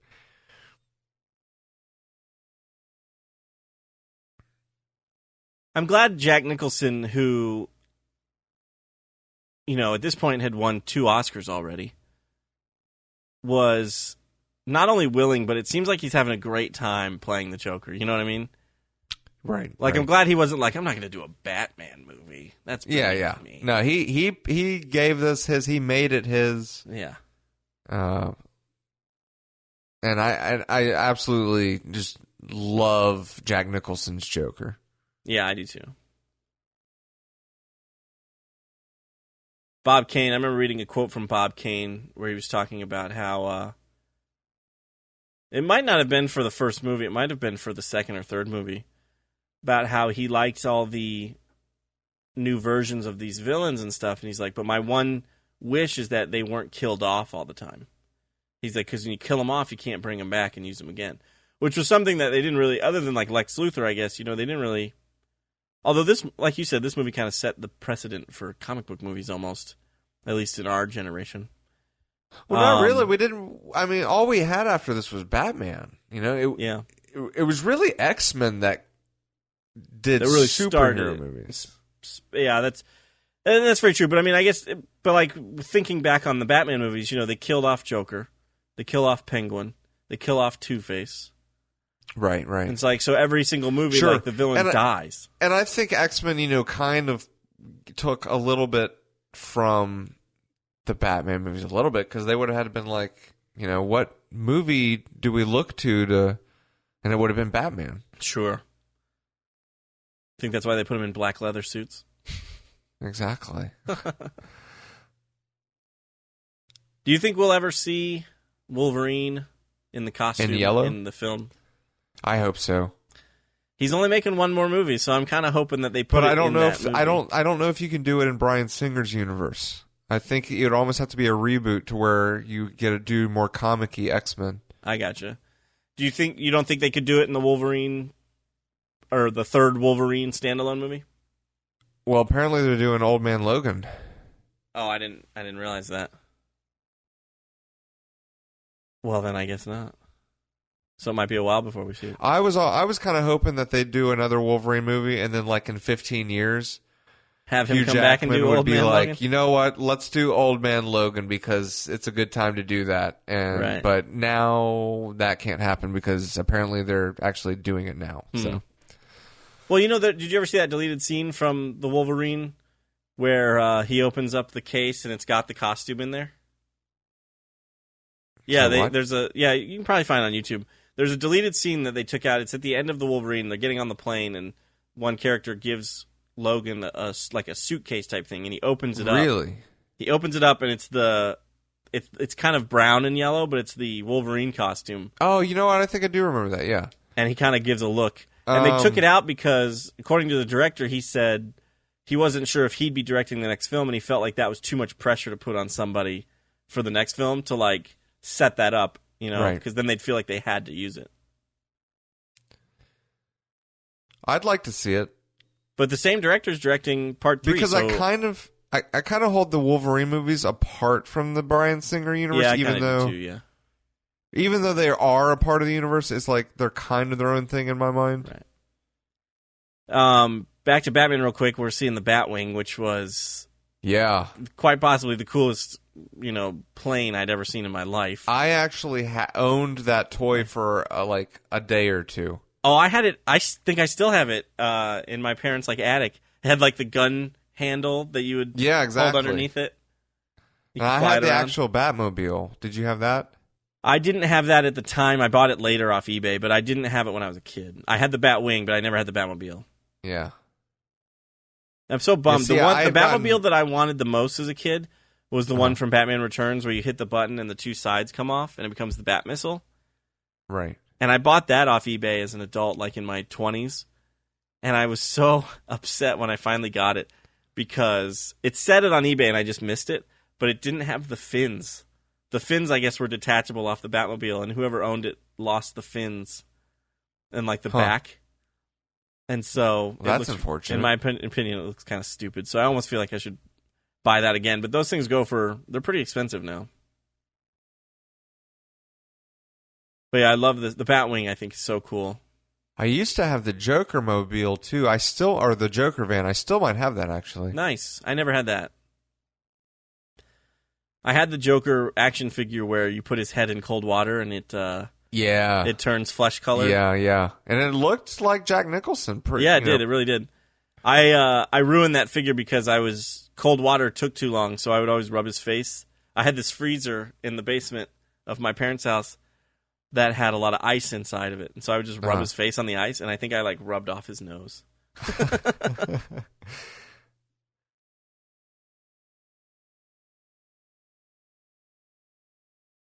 Why didn't you tell me he's one? You ruined it. You messed it up. Yeah, I did. After all of Bob's hard work right here. Right. He's like, and here's the gun. Here, absolutely. Yep. It's over. He was a good worker. I mean, he I got don't know who's gonna blow everything up the those Joker balloons wanted. now. He got done, except the balloons got stolen. But That really wasn't Bob's fault. He got his parade. His balloons got blown up. He swept that floor up of the His pictures. helicopter was painted. Here's quite possibly one of the best little moments of the movie. Love that. Yeah. Absolutely. it's one of those things where it just kind of gives you chills almost. Every Batwing I see, like the Batwing in Batman Forever, even the Batwing in the Arkham games, I can't help but compare it to this Batwing. Right. This is there will never be a better. You can't Batwing. make a better Batwing than this one. I agree with you. So you might as well just go with this one. Right.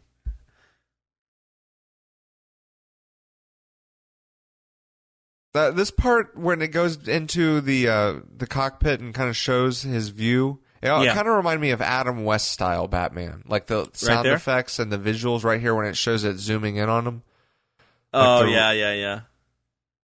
Almost like the submarine that the Penguin owned kind of stuff. Mm-hmm.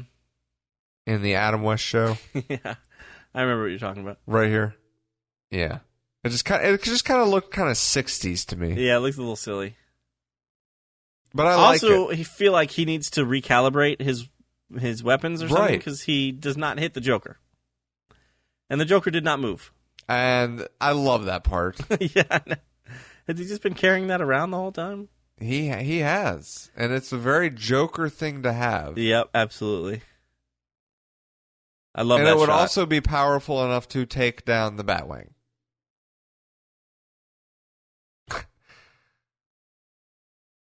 It's kind of backwards from normal, Bruce movies Wayne's where like, the bad guy I did not build my front to take a bullet. Whoops. Right, one bullet. It's backwards from normal cinema where the bad guy is normally the bad guys are normally the ones who can't shoot anything. Right. And the good guys always, get the shot on the first try, where this time Batman shoots a lot and misses completely, and then Joker gets it on the first try. And that's one of the things that's so interesting about the Batman villains is that they're kind of treated like they take just as much care of the villains as the hero for Batman because they're just as liked, Right. Yeah, that's true. It's hard to kill a Batman villain because they all need to you can always do something with them, and they all have a fan base. Yeah. Batman has the best villains out of any comic book hero. I would agree with you. I think next would be Spider-Man myself. I would agree with that. The Flash had some pretty good villains too, but I think in terms of how iconic they are and popular, Batman wins, and then Spider-Man is number 2. Yeah.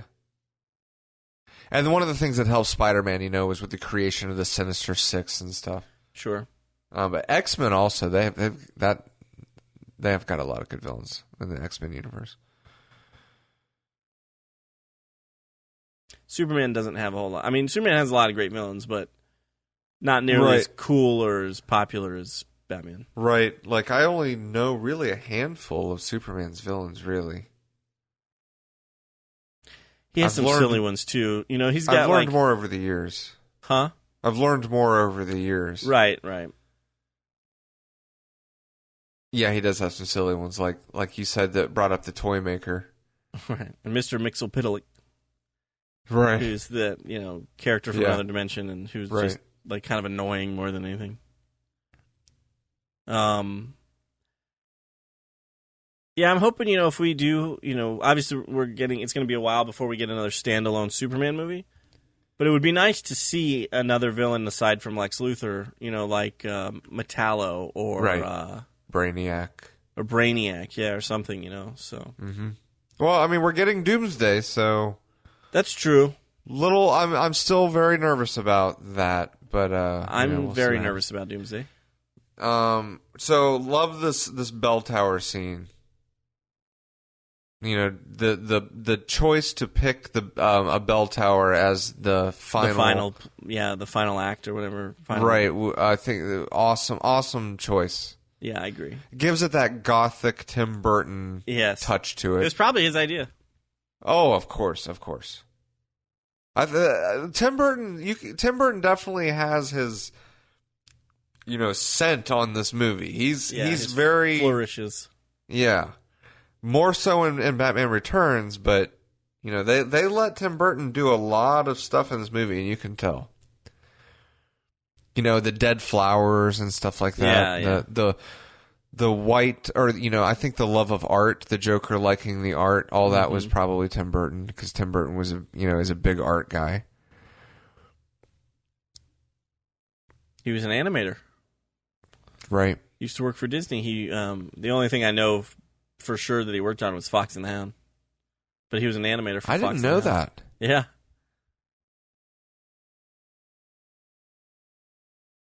That would hurt.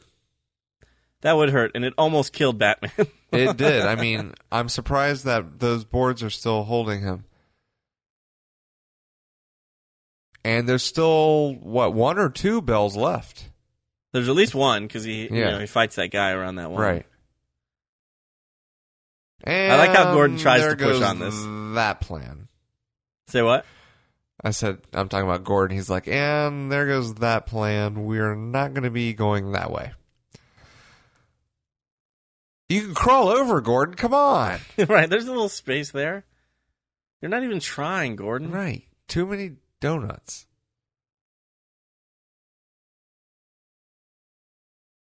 Move. He doesn't look like he's in the best shape. Well, he's kind of old too, Yeah. But those guys, come on. Your squad. Hello? Anybody here?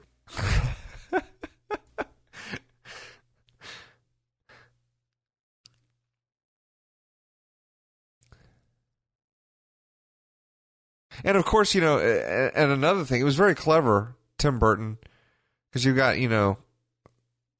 exactly right here, the comment that the Joker makes. What lives in belfries? Bats. Yeah.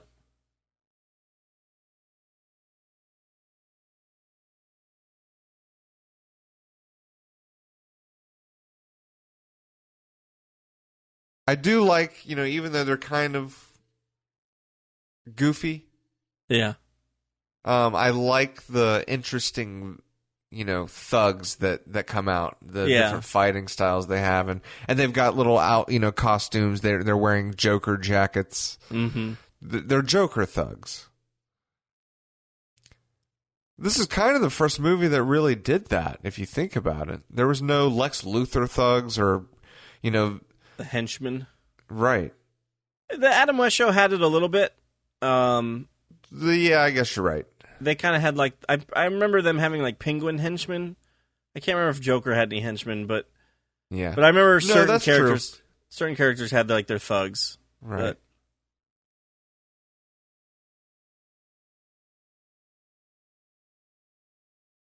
yeah, that's the other thing that Tim Burton, that the movie does take from is it takes from the Adam West Show as well.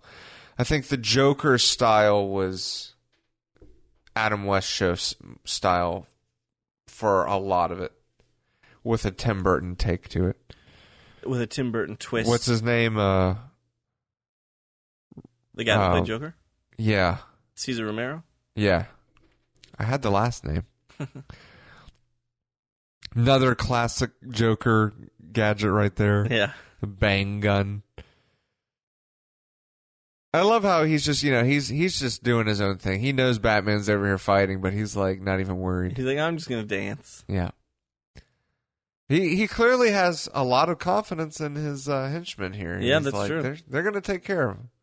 And this guy's doing a pretty decent job at the moment. He does. I mean, he almost does it.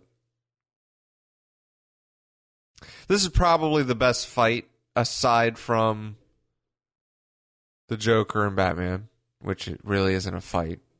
Right. This is definitely the best fight scene between Batman and another person, I guess, in this movie.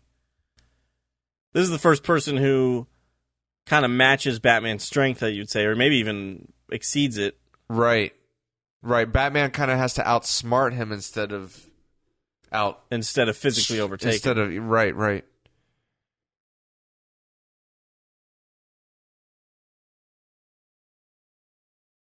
What is Vicky Vale thinking here?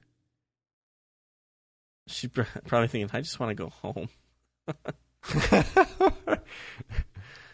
We've been dancing for hours. My legs, I can't stand anymore. Beauty and the Beast. Little did they know that Disney would be coming out with Beauty and the Beast a few years later. 2 years later, yeah.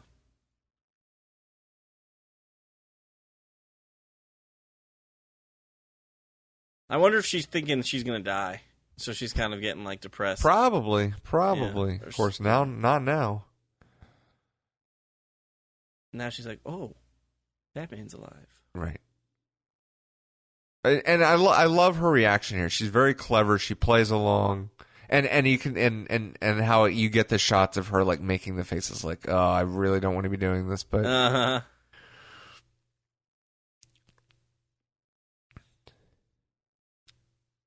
Joker's like, is this happening? Right.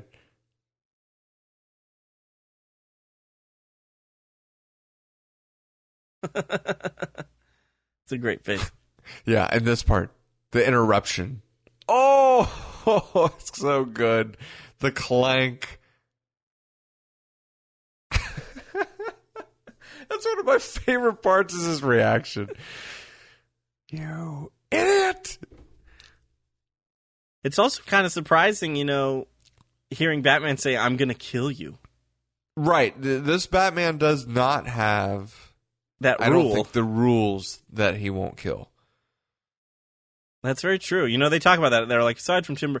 And I always think about the scene from Batman Returns where he puts the bomb on that guy, but that seems like such a kind of a cartoony scene. Right. That I don't really think about that guy dying. I think about him being like down there with like the the soot on his face and his hair blown back type of thing, But he just said flat out to Joker, I'm going to kill you. Yeah. I don't think this movie was necessarily supposed to be as geared towards children as it ended up being. And I don't mean geared, I mean accepted by, families. I think this was kind of supposed to be an adult movie. It's funny because that's exactly what we're going with, or going. There's stuff that's happening with Batman vs Superman right now with this whole R-rated Ultimate Cut that's going to be put on Blu-ray, right? And how people are really upset that there's going to be an R-rated Batman, and it's like there's this. It's Batman is a dark character, and it's like yes, you want it to be available for kids because Batman is a superhero and kids love superheroes and everything. But at the same time, you also want to appeal to adults who really enjoy this stuff and make it not necessarily too childish. Right, and, but I think there's a good, meeting there. I don't think you necessarily need a rated R Batman to... I don't think you necessarily need a rated R Batman either. I'm assuming, I was reading online that, they talk about, you see the Robin costume in the preview that says, ha ha ha, joke's on you, Batman. I'm wondering if there's a flashback of Joker like beating Jason Todd to death. Right. And it might not even be explicit, but it's enough for the MPAA to give it an R rating or something. The Joker clearly does not provide dental service insurance to his people, his crew. So anyway, with this movie, they made toys. It was, they did...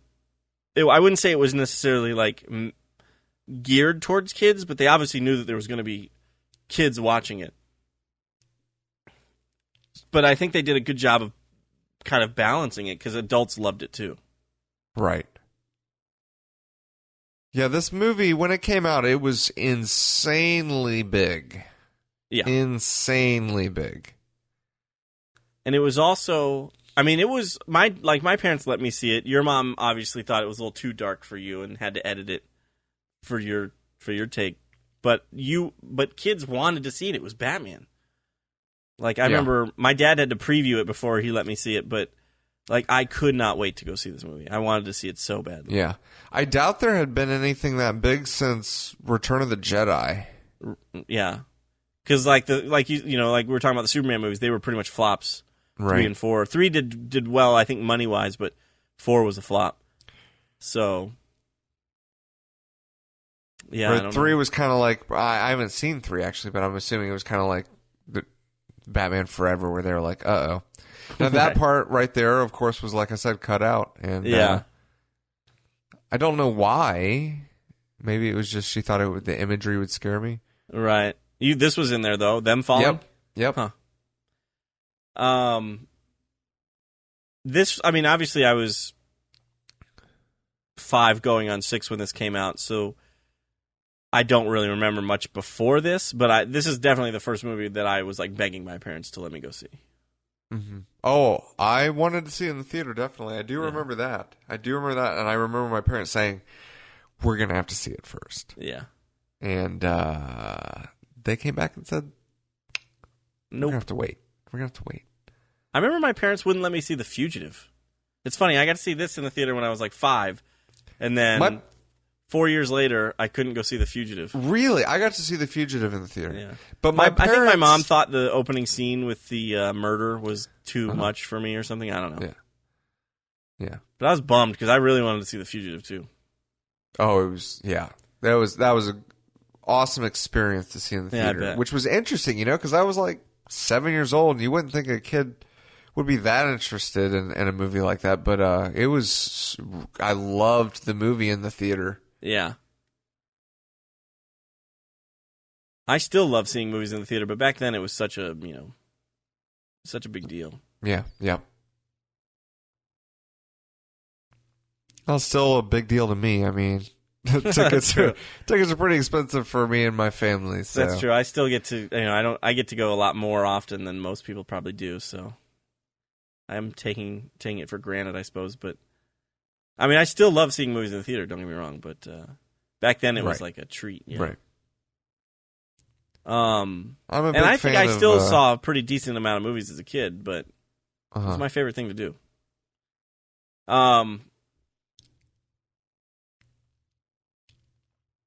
Batman has saved the day. We didn't really, I guess... Whoa, wait a minute, what? Didn't really talk. Started talking about something else during the end of the movie. Aren't they fighting up on top of the building? This music, I almost don't want to talk during this final scene because this music and this shot with Batman on the ledge is just perfect. I love how crystal clear that bat signal is in the sky. Right.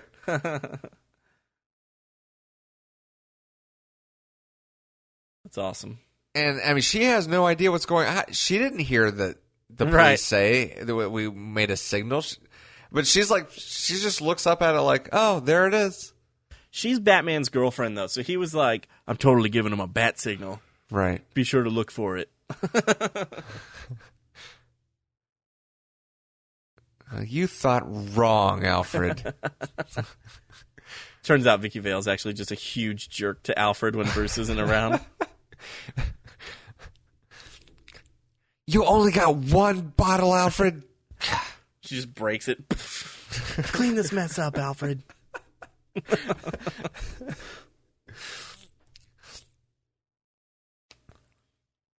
Here's this music. I love this music so much.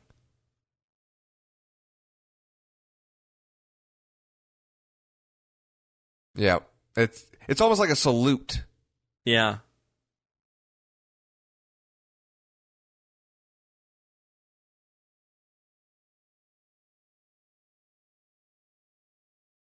I almost wish the scene didn't have to dissolve right there. I wish it was all one shot. But it's still awesome. Yeah. And that's just a great image to end the movie on.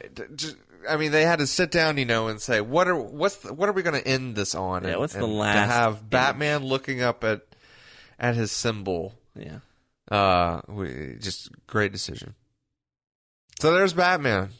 That was Batman, 1989's Batman. We hope you enjoyed watching it with us. My Netflix right now says, watch season 1 now of Fuller House.